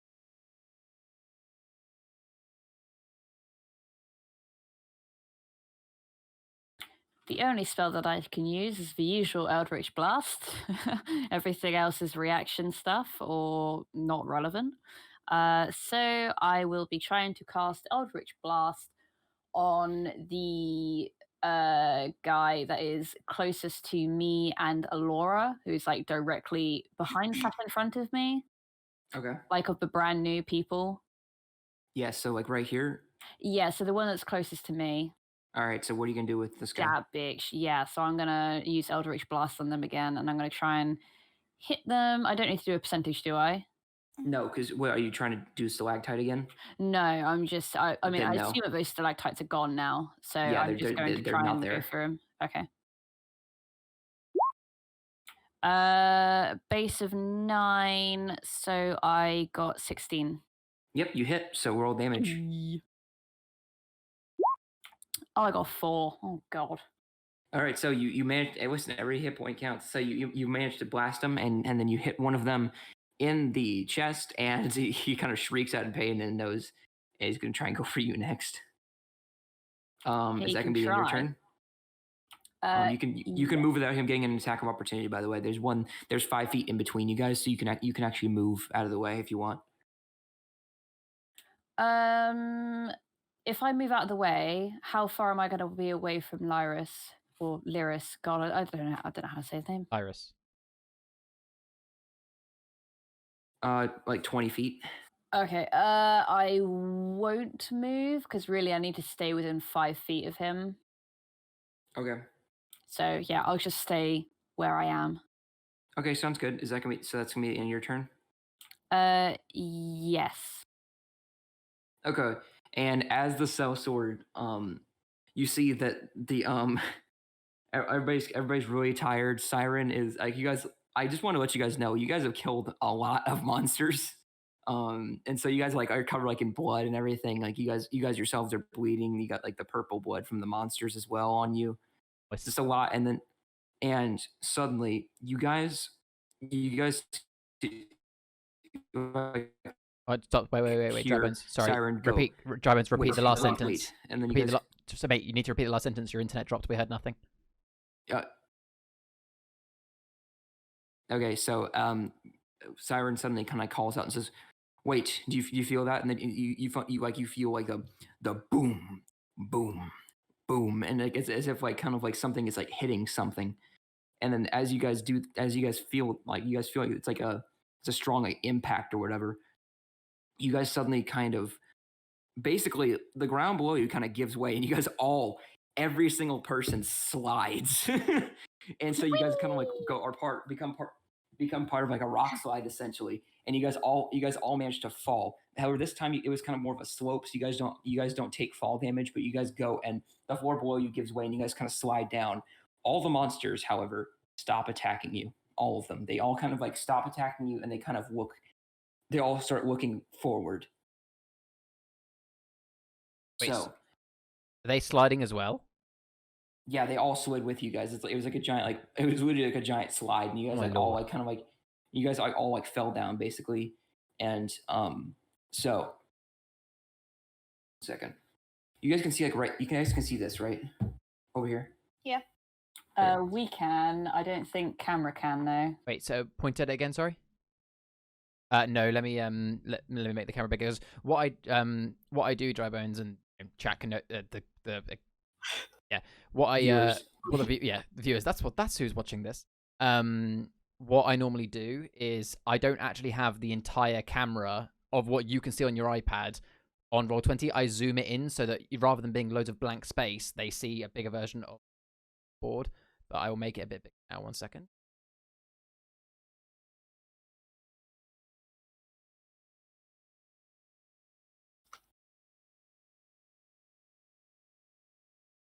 Yep. Move your hand again. Yeah, we can see that. Yep. Okay, so as you guys feel that, you guys like all kind of like it's very dark and you guys are kind of oh, it's dust. I'm sick. It's dusty and everything. And you guys are like, wow, okay. I don't know what that was, but all right. And then so you guys kind of, as the dust begins to settle, like so you guys like feel this is kind of like shaking like you did before. It wasn't it like you guys feel it's like the but it's like the boom, boom, boom. But it rises in like an energy and strength as you guys kind of look into the distance. Can I have everybody make a perception check? Yeah, no worries. I got an 8. I thought we were rolling with advantage. God damn it! Nope. If we were rolling with I got advantage, I got a natural 20, but I got a 7. Okay, and then Millie. I got a 12. Okay. So with that being said, you guys look over and it's kind of hazy, but you guys it's kind of hard for you to see, but you see that something begins to stand up. It's something huge. You're like, okay, that's already big. Okay, no, it's even bigger than that. It's even bigger than that. And then so something begins to stand up, and Oh my you god! guys see My dude. you guys see as all right. This if you guys are looking on YouTube, this isn't the exact miniature it uses, but you guys see what starts to stand up. This is a 150-foot plus monster. It stands up. It has fur, rock, flesh, all mounted on it. It was a humanoid combination of everything you've seen before up until now. It gives a blood curdling shriek as it suddenly it like erupts everything around you, and as it begins to shriek. It goes, and as it shrieks, it begins to it slams its arms on the ground. As it slams its arms on the ground, the ground below you starts to shift up and down, as if the ground itself is cracking and begins to like move up and down, and begins to shift. All the monsters are killed by this. They like some of them fall through the cracks and just die. Some of them get elevated and fall down. Everybody's falling down. Like this monster is bigger than anything you've ever seen in your entire life. This goes for Lyris. This goes for Laura, and this goes for Delilah, and especially goes for the mining crew. This is the biggest monster you've ever seen, and it is like it is also one of the most powerful things you've ever seen. You guys, okay? Can I have you guys make a dexterity saving throw not to get knocked on your feet? Big Chungus has entered the arena. Shit. I rolled an 18. Oh man, I got a nat 20 on my fucking other thing. Advantage. I got a 7. So that's 18, 12, and 7 for reference. Yeah. Okay. Who rolled the 7? Rhea. It's me. All right. So Rhea, you personally get knocked over. All the rest of you guys manage to maintain your ground. The ground is shifting, but you guys are like, this is an oh shit! I have never seen anything like this. And as you guys see behind him, there's more and more waves of monsters that just come right from behind him, and you guys can see that this monster has some sort of power you've never ever seen before. So, and as this begins to happen, you guys can see like even Ruv Rug and his sister all begin to like move towards the front. They all kind of like move towards you, and they're like, "Shit, we need a plan. Quick, we need a plan. Quick. What do you guys think? What do we need to do? What do we need to do?" Run. Fucking cry. Guys, Ruv Rug kind of looks at you guys. He says, "I think I have a plan." Oh. All right. Rafrolo, give me your bag. He says, brother, give me your bag. And she kind of hands him the bag. And he kind of opens the bag, and you guys see that there's dynamite inside of it. He says, we only use this for getting past the tough rock. We haven't had to use it yet. He says, listen, I'll be able to create a distraction to buy you guys enough time, okay? You guys have to run, and by run, you guys have to move it quick. No. Do you guys understand me? Wait, there must be another way. You don't have to sacrifice yourself, but you can come with us. Can we not light it from a distance? Listen, if I come with you guys, they're all just gonna swarm all of us. Someone needs to stay behind and draw their attention, including me. We can use illusions. We can use fireballs. We can use something. It doesn't have to be you. We're running out of time. What do you have illusions or anything? I turn to Delilah. You must be able to do something. Is there a way you can distract them? Why are you looking at me? I can try my best. Illusion. Well, here's a better plan. Okay, Roughrug, you're going to place the dynamite down. Allura or Delilah, you must have something that can cause a distraction, and we'll light it with a fireball from a distance. Quickly, they're gaining on you. Oh shit, we're on a fucking time limit? No. Do either of you Go, have an yeah, illusion? come on. I have minor illusion. All right, so you want to go and try and... Yeah, what should I do? What can you do with minor illusion? Can you create the illusion of a person running towards You can cast minor illusion, but you have to roll a deception check afterwards. So, how far out can you where do you want to place the illusion? How far out? I don't know. So, pray. I'm going to quickly read it out for those on the podcast, and that will give Bunny time to think. So minor illusion, you create a sound or image in front of an object within range. No, of an object within range. Okay, you can't create an image of a person. Yep, so you create a sound or image of an object within range that lasts for the duration. The illusion also ends if you dismiss it as an action. If you create a sound, it can volume from range of a whisper to a scream. It can be your voice, someone else's, a lion's roar, beating of drums, etc. Listen, it's not going to work. You can't create an image of a person. What about a sound? What if she did like a scream or something behind it? A sound's not going to do anything. They're making sounds right now. They're coming right at us. We have to move. Go. Leave. Go. Run. Hey, pick up your friend with the staff and we'll go. Get out. Okay. Will I grab wait, pick up your friend and yes, staff. Delilah, you fell over. Oh yeah. You're just gonna pick me up like around the waist or something, just like yeah. So we're just gonna pick you up. We just go. I promise. Okay, I look at him, nod, grab Delilah, and turn and run.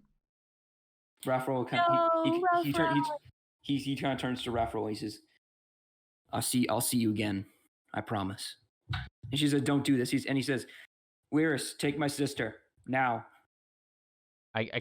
So how strong am I? Can I grab her as well as Delilah? You're strong, man. You're very strong. All right. Well, I've pulled. I'm guessing I've pulled Delilah up, but I'm not like I'm carrying her. I've just put her up onto her feet. I literally grab up her name again. Rafarola. I'm gonna literally grab her. She's a dwarf. I can lift her up with two hands and start running with her. She says, No, you bastard! You can't die alone in here. I'll be with you. He says, there's no reason for you to die for what I must do.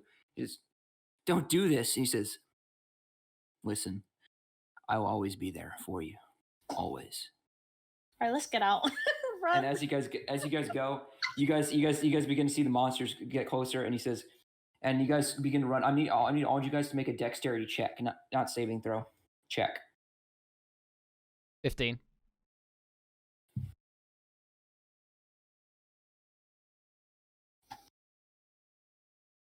Delilah, Laura. Sorry, 16. I was on spells. It's just normal dexterity, isn't it? Yes. And then Delilah, what'd you get? 17.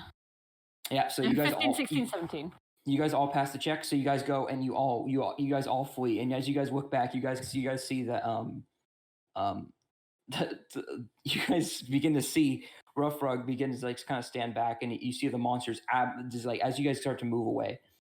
All the monsters begin to absolutely pile on and swarm Roughrug, and as they're about to swarm him, as about to like tear him apart, the explosions all go off, and you can see that the explosions not only kill many of the monsters, but actually could kind of cause a part of the it causes the ground to become unstable, which shakes the ground, and which causes the roof to become unstable, and part of the roof falls down too, and it causes part of a cave in, and part of the cavern falls down on these monsters as you guys begin to run out, as the cavern kind of starts to collapse and leaving behind the huge monster that you guys see as it begins to kind of fade away from your vision as the rocks start to pile on the top of the monsters and start to block the entrance.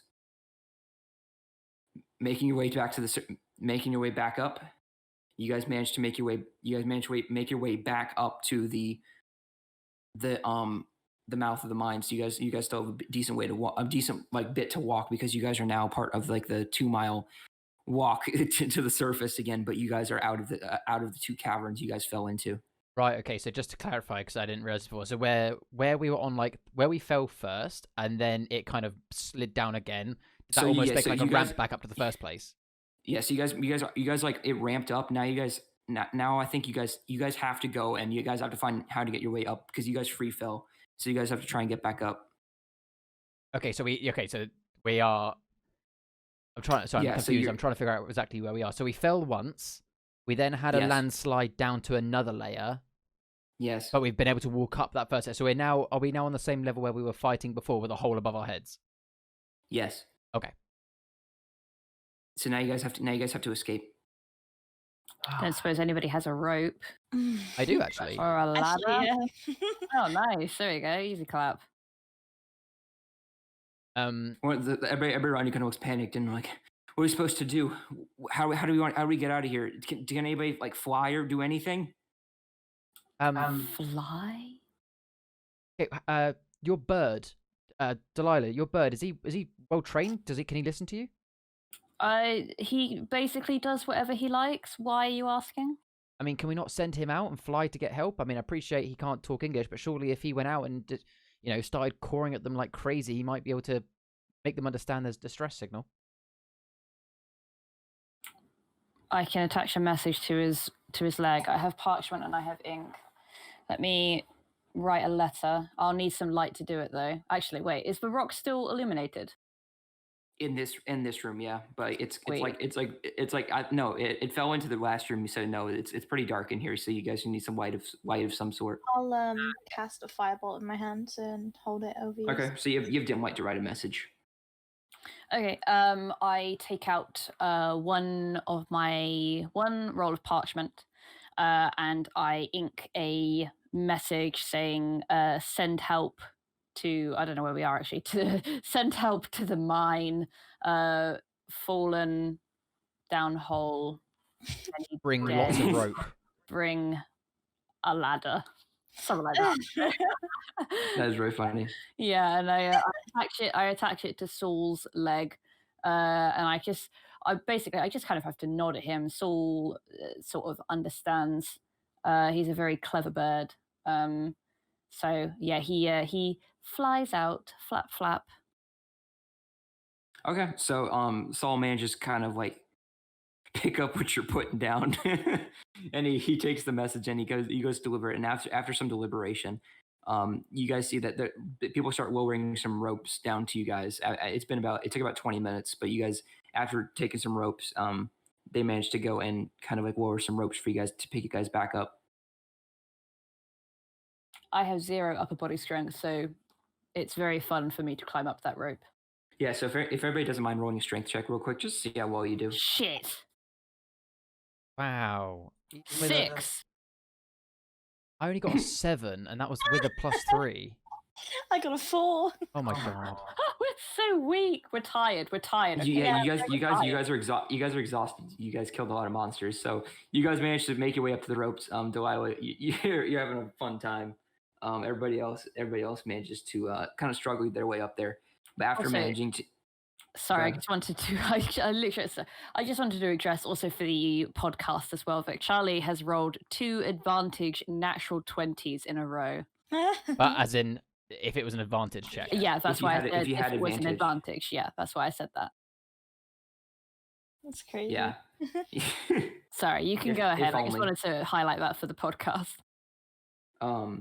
But you guys start to make your way up, and you guys, after like exiting the mine, you can see that there are 2 cell swords left, 3 miners, and 3 miners, and then you guys. The 3 miners include Really? Rough Rug's sister, and then 2 other people 2 other dwarven miners.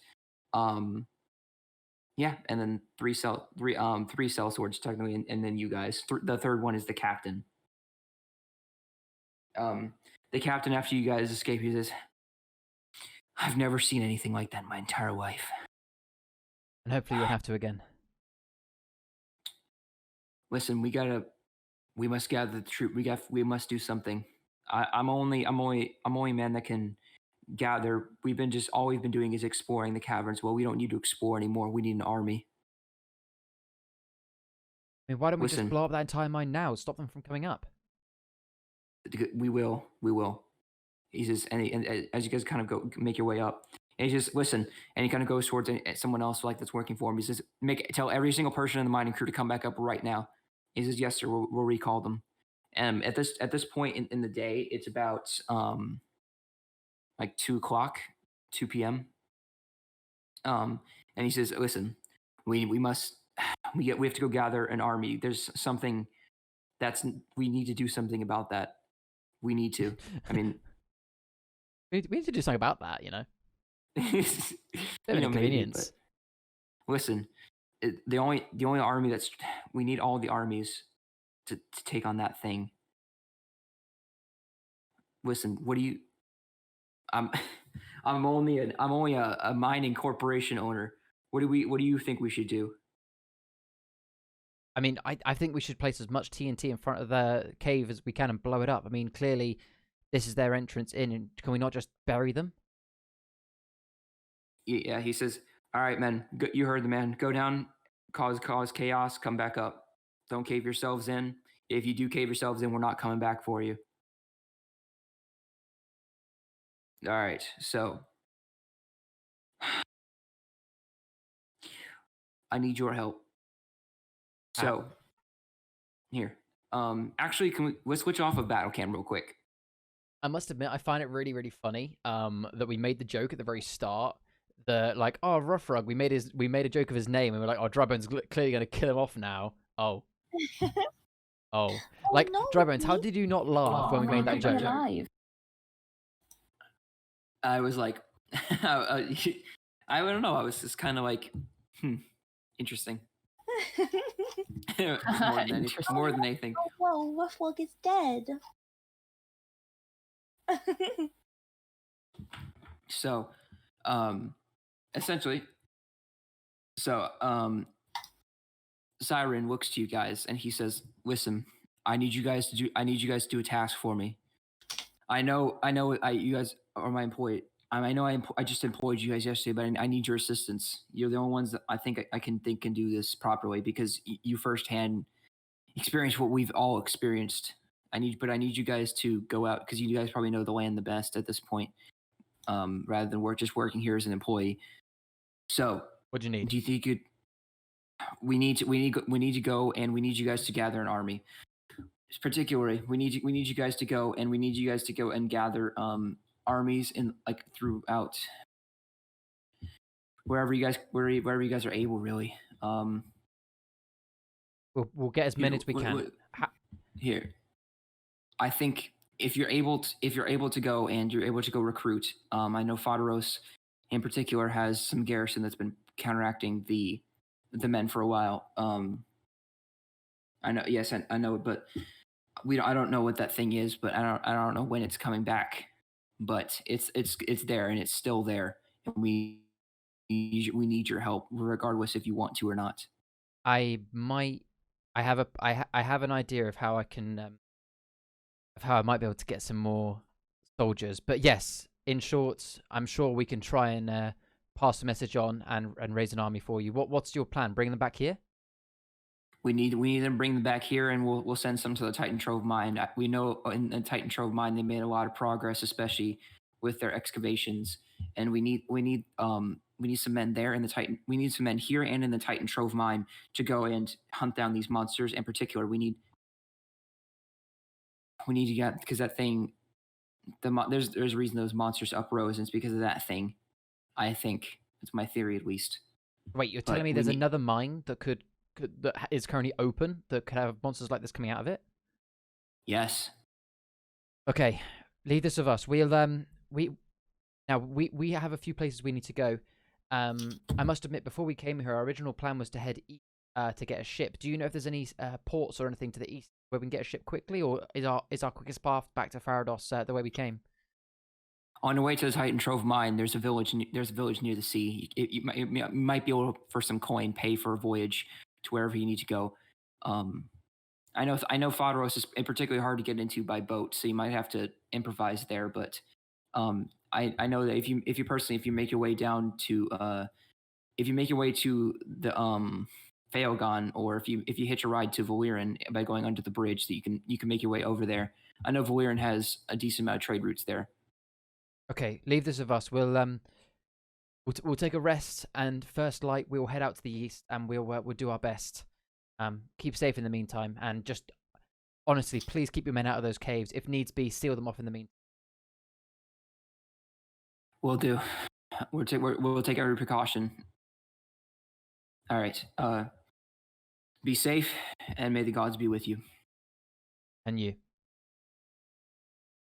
So, at this point, you guys are standing basically outside the cave entrance, and people are hauling in TNT into the mine at this point. So, what would you guys like to do? What time of day is it right now? It's about to turn 3. All right. I'm gonna turn to Delilah and Alora. Right, we need to make haste. Let's carry on with our original plan of heading east. Delilah, you mentioned that you need to go to Valyrian. Is it Valyrian?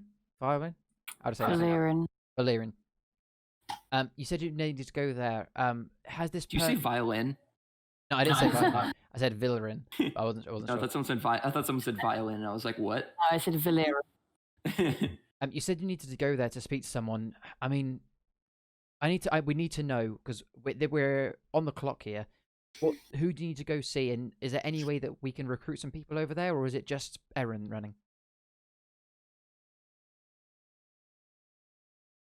Sorry, I'm trying to think of actually what Delilah would say in this situation. She doesn't like being put on the spot, you see.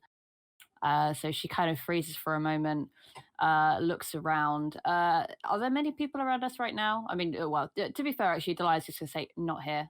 Not here. I will speak to you about what I need to do elsewhere, but not here where people could listen. Okay, well, either way, we need to go to the east, get that boat. Depending on what, at the end of the day, we need to focus on our main issue here. We raise this army. If going to Valyrian is only going to be to run a personal errand, then we might have to change course. It's not a personal errand. Well, we need to raise an army right now. And if going there is not going to achieve that, we need to consider where we're going. But anyway, if you're not going to talk about it now, let's get on our car and let's head east. We all need some sleep. We all need some rest, and we'll discuss it on the way. Fine. And Delilah just kind of storms off to the cart, basically, and she's very upset now. So yeah, she just proper storms off. Saul follows her and kind of looks behind and makes a little caw kind of sound at Lyris, and then yeah. Yeah, so he kind of flutters there. Yeah. And he calls, and then he goes, and then he goes to, and then he goes to, and then he flies to Delilah. She storms off and kind of like lands on her hat and kind of pecks her. Yeah, I'm like, thank you, Saul. Appreciate that. Got my back. So what would the rest of you, Alora, Lyris, do you want to say anything else, or? No, I think Alora's pretty shaken up. She's just gonna follow the crowd, I guess. And I followed. Just saw the rising of a monster army. Nothing much. How was your day? Alright, so I followed Delilah back. I'm guessing Delilah is walking back towards the cart area, so I'm gonna follow her. Yeah, so you guys are walking towards like the entrance of where you guys came from. Yeah. So you guys are walking towards like the entrance of this like sort of mining corporation village. And so you guys kind of like find your cart. You find your horse. It has only been a day, so and your horse has been seen like it's been fed. They kind of like made the rounds and started feeding horses. And you guys Delilah, you're the first to arrive to the cart. So what would you like to do when you get there?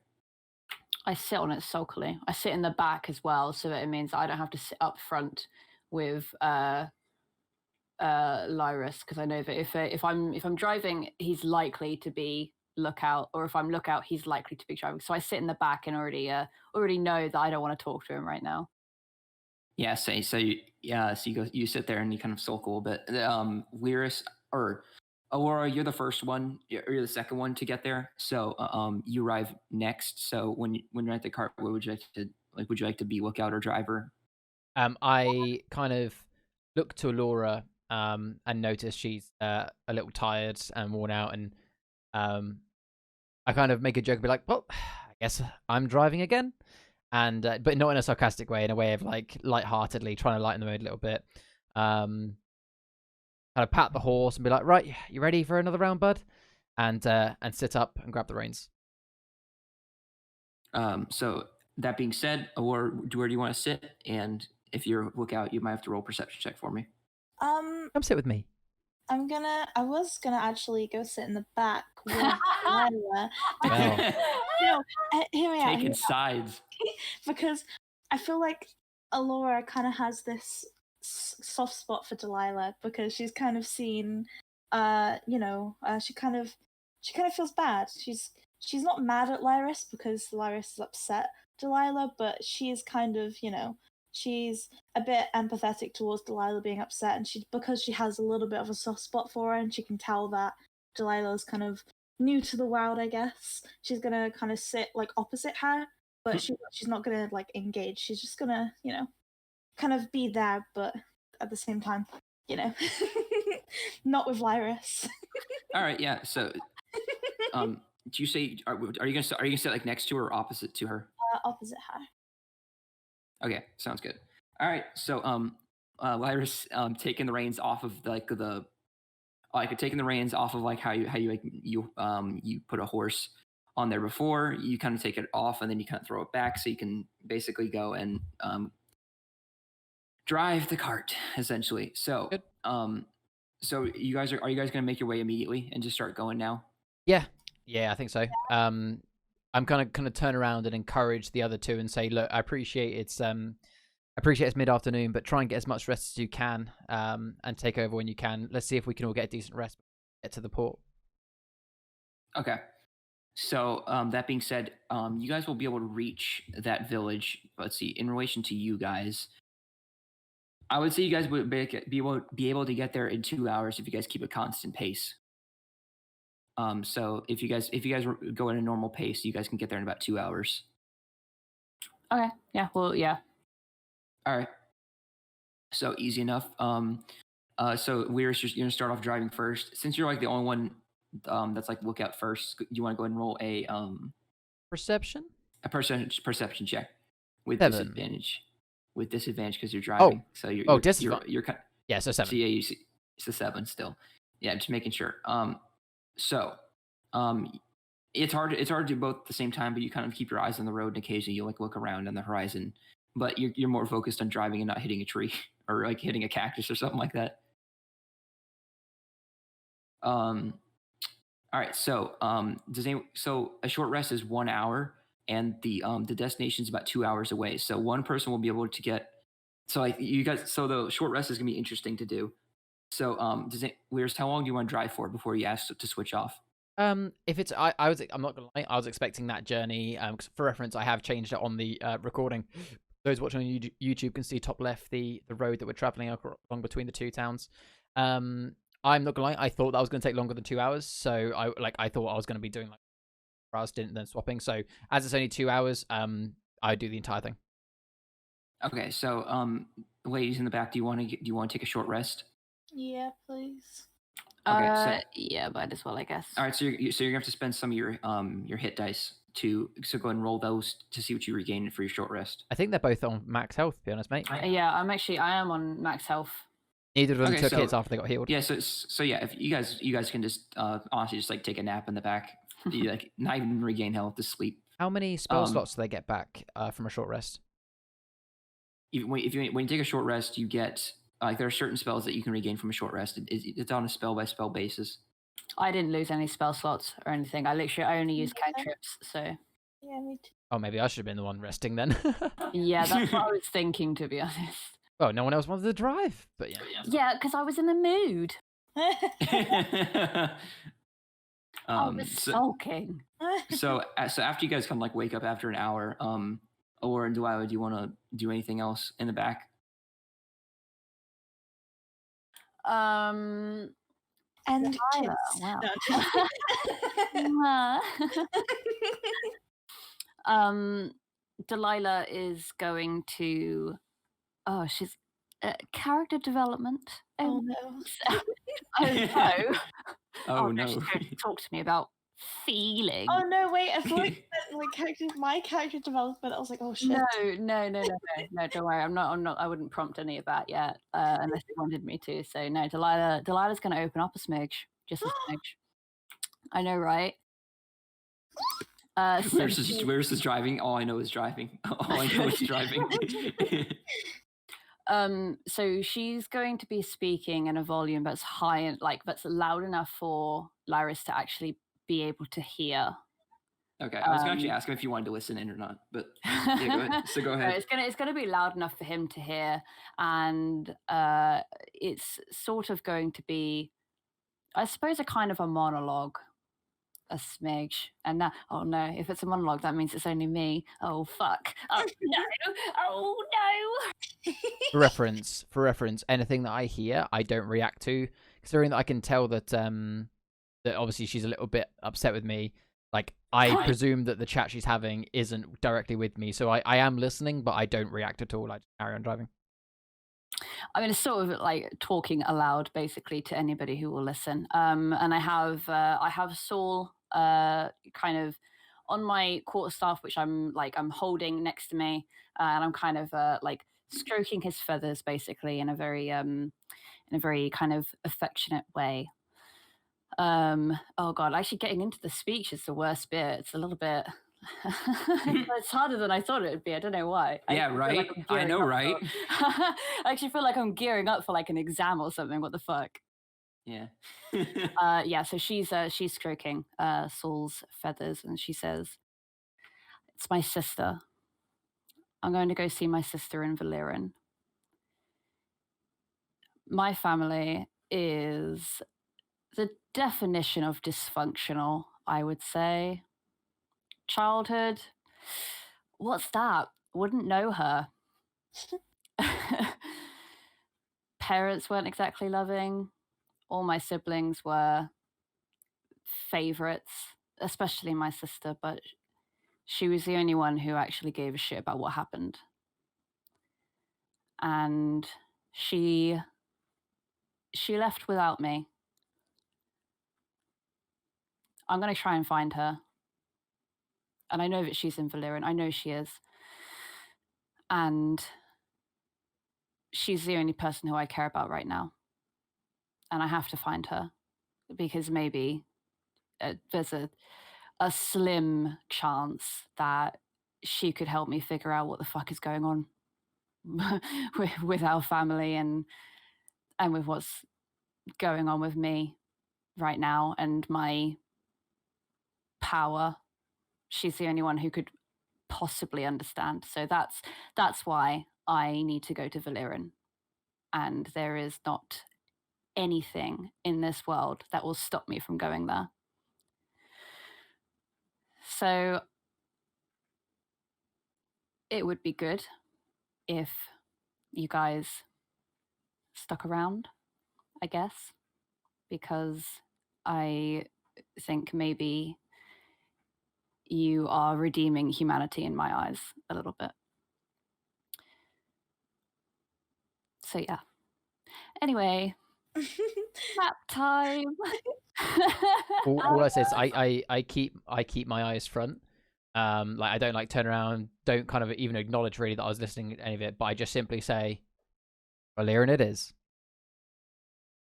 Yeah, Alora's going to look at Delilah a second with really kind of like a lot of empathy in her eyes.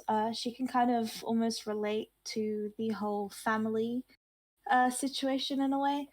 And she kind of puts her hand on Delilah's shoulder and says, I promise that I will help you find your sister, no matter what it takes. Ew. Ew. Like an Animal Crossing character, and like every single bit of speech is like, ew. Yeah, Delilah says, well, thank you. I appreciate that. I mean, that's not even scratching the surface, if I'm honest, of everything that's going on right now. But hey, you know, growing up, teenage, hormones, haha. But I appreciate everything that you both do, and I hope that I don't get in the way too much with my own weird shit. No, I think you're doing great. Ooh woo. Ooh, woo. Oh, whoa. Hell yeah. First time I've ever teared up in D&D. No. Oh no. Wait. What? No. That was really cute. Even the horse teared up. But yeah, moving on. So yeah, moving on. moving on. You guys go and you start making your way. Charlie, Lears, you after manning the horse for a few hours and after the lady's been catching up some sleep. Can I chat with? Yeah, sorry, I thought you guys were done. Never mind. That's good. I was actually was, but I suddenly thought actually this would be a good time to discuss it. Oh. By all means, go ahead. So I'm going to turn to Delilah and kind of like, well, kind of talk. I'm keeping facing forward because, you know, guys, if you're driving, pay attention to the road. You know, don't be distracted and don't drink and drive. But no, as I'm facing forwards, I kind of Not you, Brian. Don't look at the road. I say, look, we'll head to Valerian. We'll find your sister, and we'll get everything dealt with. At the same time, we need to think ahead as to, you know, we've been sent on this task. We need to find soldiers. We need to find people that can fight. And if we help you in Valerian, I might have an idea of how we can raise an army, but I would need your skills. What skills? I don't have any skills. I have this power that was pushed on me. You're stealthy. You're small. Am I? I've seen you in action. You be sneaky. Well, hear me out. You guys may or may not know about some of my background. I'm not sure if you heard my conversation with Arthur a while back, but I come from Felgon, specifically Milstead. I was part of the Iron Fist Legion. Or was it the Steel Fist Legion? I always get it wrong. Steel Fist Legion. Steel Fist Legion. Right, you only spent your entire life there. Just my childhood. Just my childhood. Anyway, I was born in Felgon, in Milstead. I was born into the Steel Fist Legion. I can vouch for it now that it is one of the strongest armies in the world, and it's what we need up north.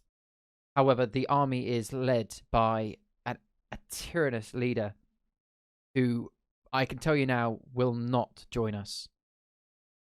But he has done some unforgivable things in the past. And I think the world would be a little bit better without him in it. Do you think that you guys would be willing to join me in potentially? I'm thinking if we head to Felgon, if we somehow manage to, I don't know, assassinate or take out that leader, with my born heritage, I might be able to try and convince the other leaders to join us and march north. But it's a long shot. It's a long shot. But I can't think of any army that we could raise other than that. And if it would cleanse this world a little bit as well as raise us an army. Once we've been to Valerian and helped you, is that something you would help me with? I mean, I don't know what's going to happen when I get to Valerian. I don't know where she is. I don't know what she's doing. Saul is Beatrix's bird, so I don't. He usually goes back to her, and I don't know why he hasn't, and that's why I need to get to her, because anything could have happened to her. So I can't make that promise to you now. If we find her, I can help you in every way that I can until we get to her. this is what I'm saying. When we get there, we will find her. once we found her, will you join me to Falcon?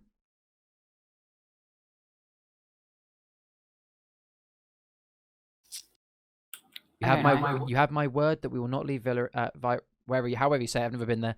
And we will not leave there until we find your sister.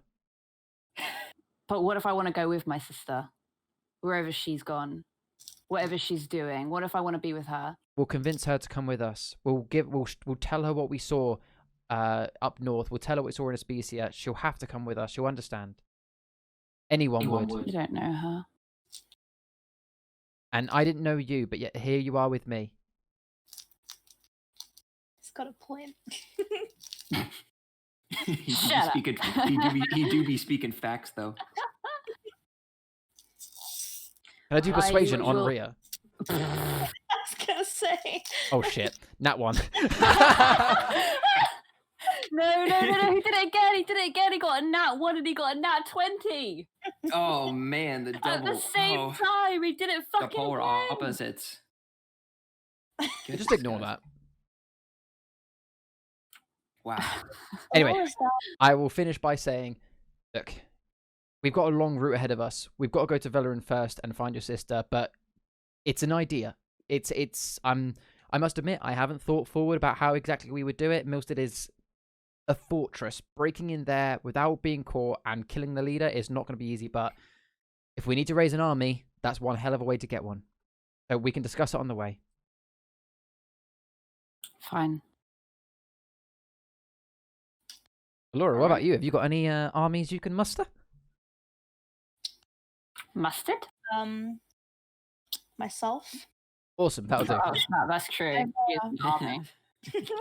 I can Seven give you Nation Army intensifies. No, I've been a lone wolf for quite some time, and I just like to keep on the move, so I'd be down to help you. Thank you. And then with that, I turn face forward and keep driving. Alrighty. And so with that being said, you guys managed to arrive in this what seems like a kind of a bustling port city town. And so you guys see here that there's people like around moving crates. It's a relatively there's like one or two ships. Like although this is a port city, it's more of kind of like an outpost rather than like an actual like thriving city, because the species is like the Badlands. It's like in the middle of nowhere. And so these are like mining groups. And so there are people from where you just came from, and there are people from the Titan Trove mine, all just going there and getting ready to trade their goods and see what they've gotten, see what they have here, and get ready to trade those and send them off to all over Aspecia. So with that being said, what would you guys like to do in this town? I would like to find an inn somewhere I can eat and rest. Tired. Yeah, I agree. All right. So, with no objections, you guys go look around for some taverns, and you guys find a tavern named the Boiling Pot. What? With this tavern, you guys kind of put your cart on the outside, and you guys head inside. You guys kind of see that this is a sort of busy-ish kind of tavern. There's like there's like a few people. There's like 4 people. Since this is like mainly like a kind of like an outpost, people need their drinks, and so there's a decent amount of people in here. So you guys kind of like walk around. You guys see there are people kind of like playing games. Like once again, there's people playing cards in there. There's 2 people playing each other in cards, and there's kind of like 2 people just sitting at the bar. Other than that, it's pretty quiet, honestly. Everybody's kind of like tending to themselves except the 2 people playing the game. So, what would you guys like to do? Head up to the bar, or whoever's kind of in charge or serving. Delilah is sorry, I don't mean to interject there, but she's kind of a little bit exhausted even from like opening up, so she's just basically going to find a table that's free, and just kind of slump down in a chair basically and sort of keep to herself. She's feeling a little bit embarrassed about opening up now. Okay, so easy enough. So you go and you sit at like one of the open tables. There's like 3 tables in a row, and then on each side there's like booths kind of thing. It's a pretty standard tavern. It's maybe for like a quick rest and then head back out into the Badlands. So it's having a big kind of like open area for everybody to drink is kind of essential. You guys came to it like it's kind of like late afternoon at this point. It's like 4 turning 5 o'clock, and you assume at nighttime it'll actually be pretty busy because everybody kind of wants to unwind after a long day. So, with that being said, Delilah, you managed to go and slump down one of the tables. Lyris and Aurora, Aurora, would you like to do anything else? Like, would you like to join Delilah, or do you want to go speak to the counter person, or do you want to do something else? I'll go follow Lyris. Okay. So the two of you walking your way up to the counter, you guys see that there's a halfling male man like managing to kind of like clean out one of like the cups basically, like with like a rag basically. And so he's like, "Well, nice to meet you. What brings you in?" Nice to meet you, sir. My name's Lyris. What's your name? My name's Edison. Nice to meet you. Edison. ELLISSON. Oh, Ellison. Oh. Ellison. My apologies. I thought you said Edison. Nice to meet you, Ellison. My name's Lyris. I must admit. I gotta write that off the list now. Good evening, afternoon to you. We're travelers. We've come from the west. We've just had quite a day. Far too much to get into, but I'm going to be very, very straight here with you. We require an inn for the night as well as food and beverages. And if possible, do you happen to have information on when the next ship is sailing southwest? As we would ideally like to try and be on it. Oh well, you're in luck. There's a ship moving tomorrow morning. It shouldn't be too difficult for you to catch a ride. You just need to pay the right price. You know what I mean? Of course, there's any price we need to pay. Is it yourself we need to speak to for that, or is there someone we can meet in the morning? No, mate. You gotta go to the docks. Okay, yeah. You meet there with any one of the mining corporations. They'll help you out. What sort of time frame are we talking about, so I can set my alarm, as it were? They'll leave probably early in the morning, shortly after sunrise. So if I were you, wake up at sunrise. It'd be easiest for you. Thank you. And do you have rooms? I think 3 rooms would probably be best at this point. Sure, we actually do have 3 rooms only. So we'll be gladly to help you out with those. So that will be 2 silver for 1 night. Lovely. I'll cover this. And I kind of look at Laura and say, "We've been through a hard day. I'll cover this." And I hand. Sorry, how much silver each? 2 or 3? It's 2. I hand 6 silver over. I've just minus that from my character sheet. Does that include meals at all, sir? Yes. You'll be fed in the morning. What about this evening? We're parched. And yes. All meals will be covered for anything you need. Lovely. In which case, see the warlock, the lady over there, Sata. She looks quite tired with a witch's hat. Yeah, she looks beat. If we'll be sat over there, if you can bring us 3 full meals and a drink each, that would be fantastic, sir. Will do. Thanks for stopping by. I'll make sure to pop by. And with that, I go over and sit with Delilah. And I bring our table number, the little thing you bring to a table so they can see which number you're sat on. No. We do it via the app now, Charlie. It's via the app. Yeah. We use table 52. There's plastic 52. There's plastic sheeting in between us and the next table, and we're not a bigger group than 6. So. Yeah, by all means. So with that being said, you guys are brought like a meal. It seems kind of interesting meal. It's actually pork. It's a mainly pork meal. And then you guys have some so like once again you have some of the desert fruit again because you at this point you kind of catch on to the fact that there's not exactly much variety here. It's mainly just meat and like some of the desert fruit basically. So you kind of have to eat and get your nourishment through that way. Yeah. So with that being said, you guys kind of decompress after a long dinner basically. So is there anything you guys would like to do at this point at dinner? I'm gonna kind of turn to Alora. Now it's your turn for the monologue. Monologue. Laura, we know a little bit about me, and Delilah's opened up a little bit about her. I've noticed throughout our entire adventure, you've keep looking at that bracelet, and I know you mentioned your sister. I appreciate it can be hard talking about family. We've all been through quite a bit with ours. You want to, it looks like we're going to be on this road for quite a long time together, and I've got a lovely set of ears. I'm good at listening. I kind of gesture as if to be like, it's your turn to speak. Delilah looks at Alora quickly and just like says imploringly, like, you don't have to say anything. Silently cries. That's literally what Alora goes. She's like, the bracelet is very, very special to me.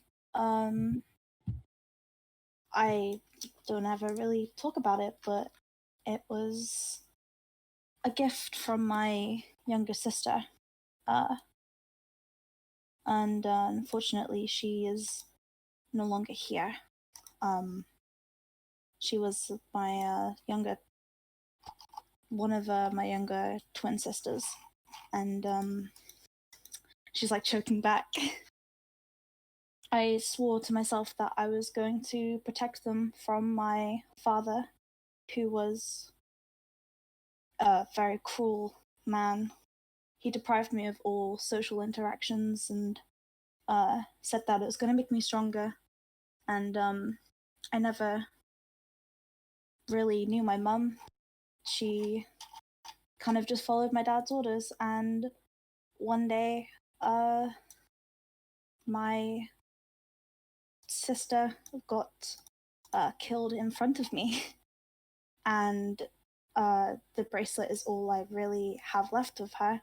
I don't really want to go into detail yet about what happened, but Understandable. Yeah, it's all I have left of her, and sometimes I feel like I can still hear her, and yeah.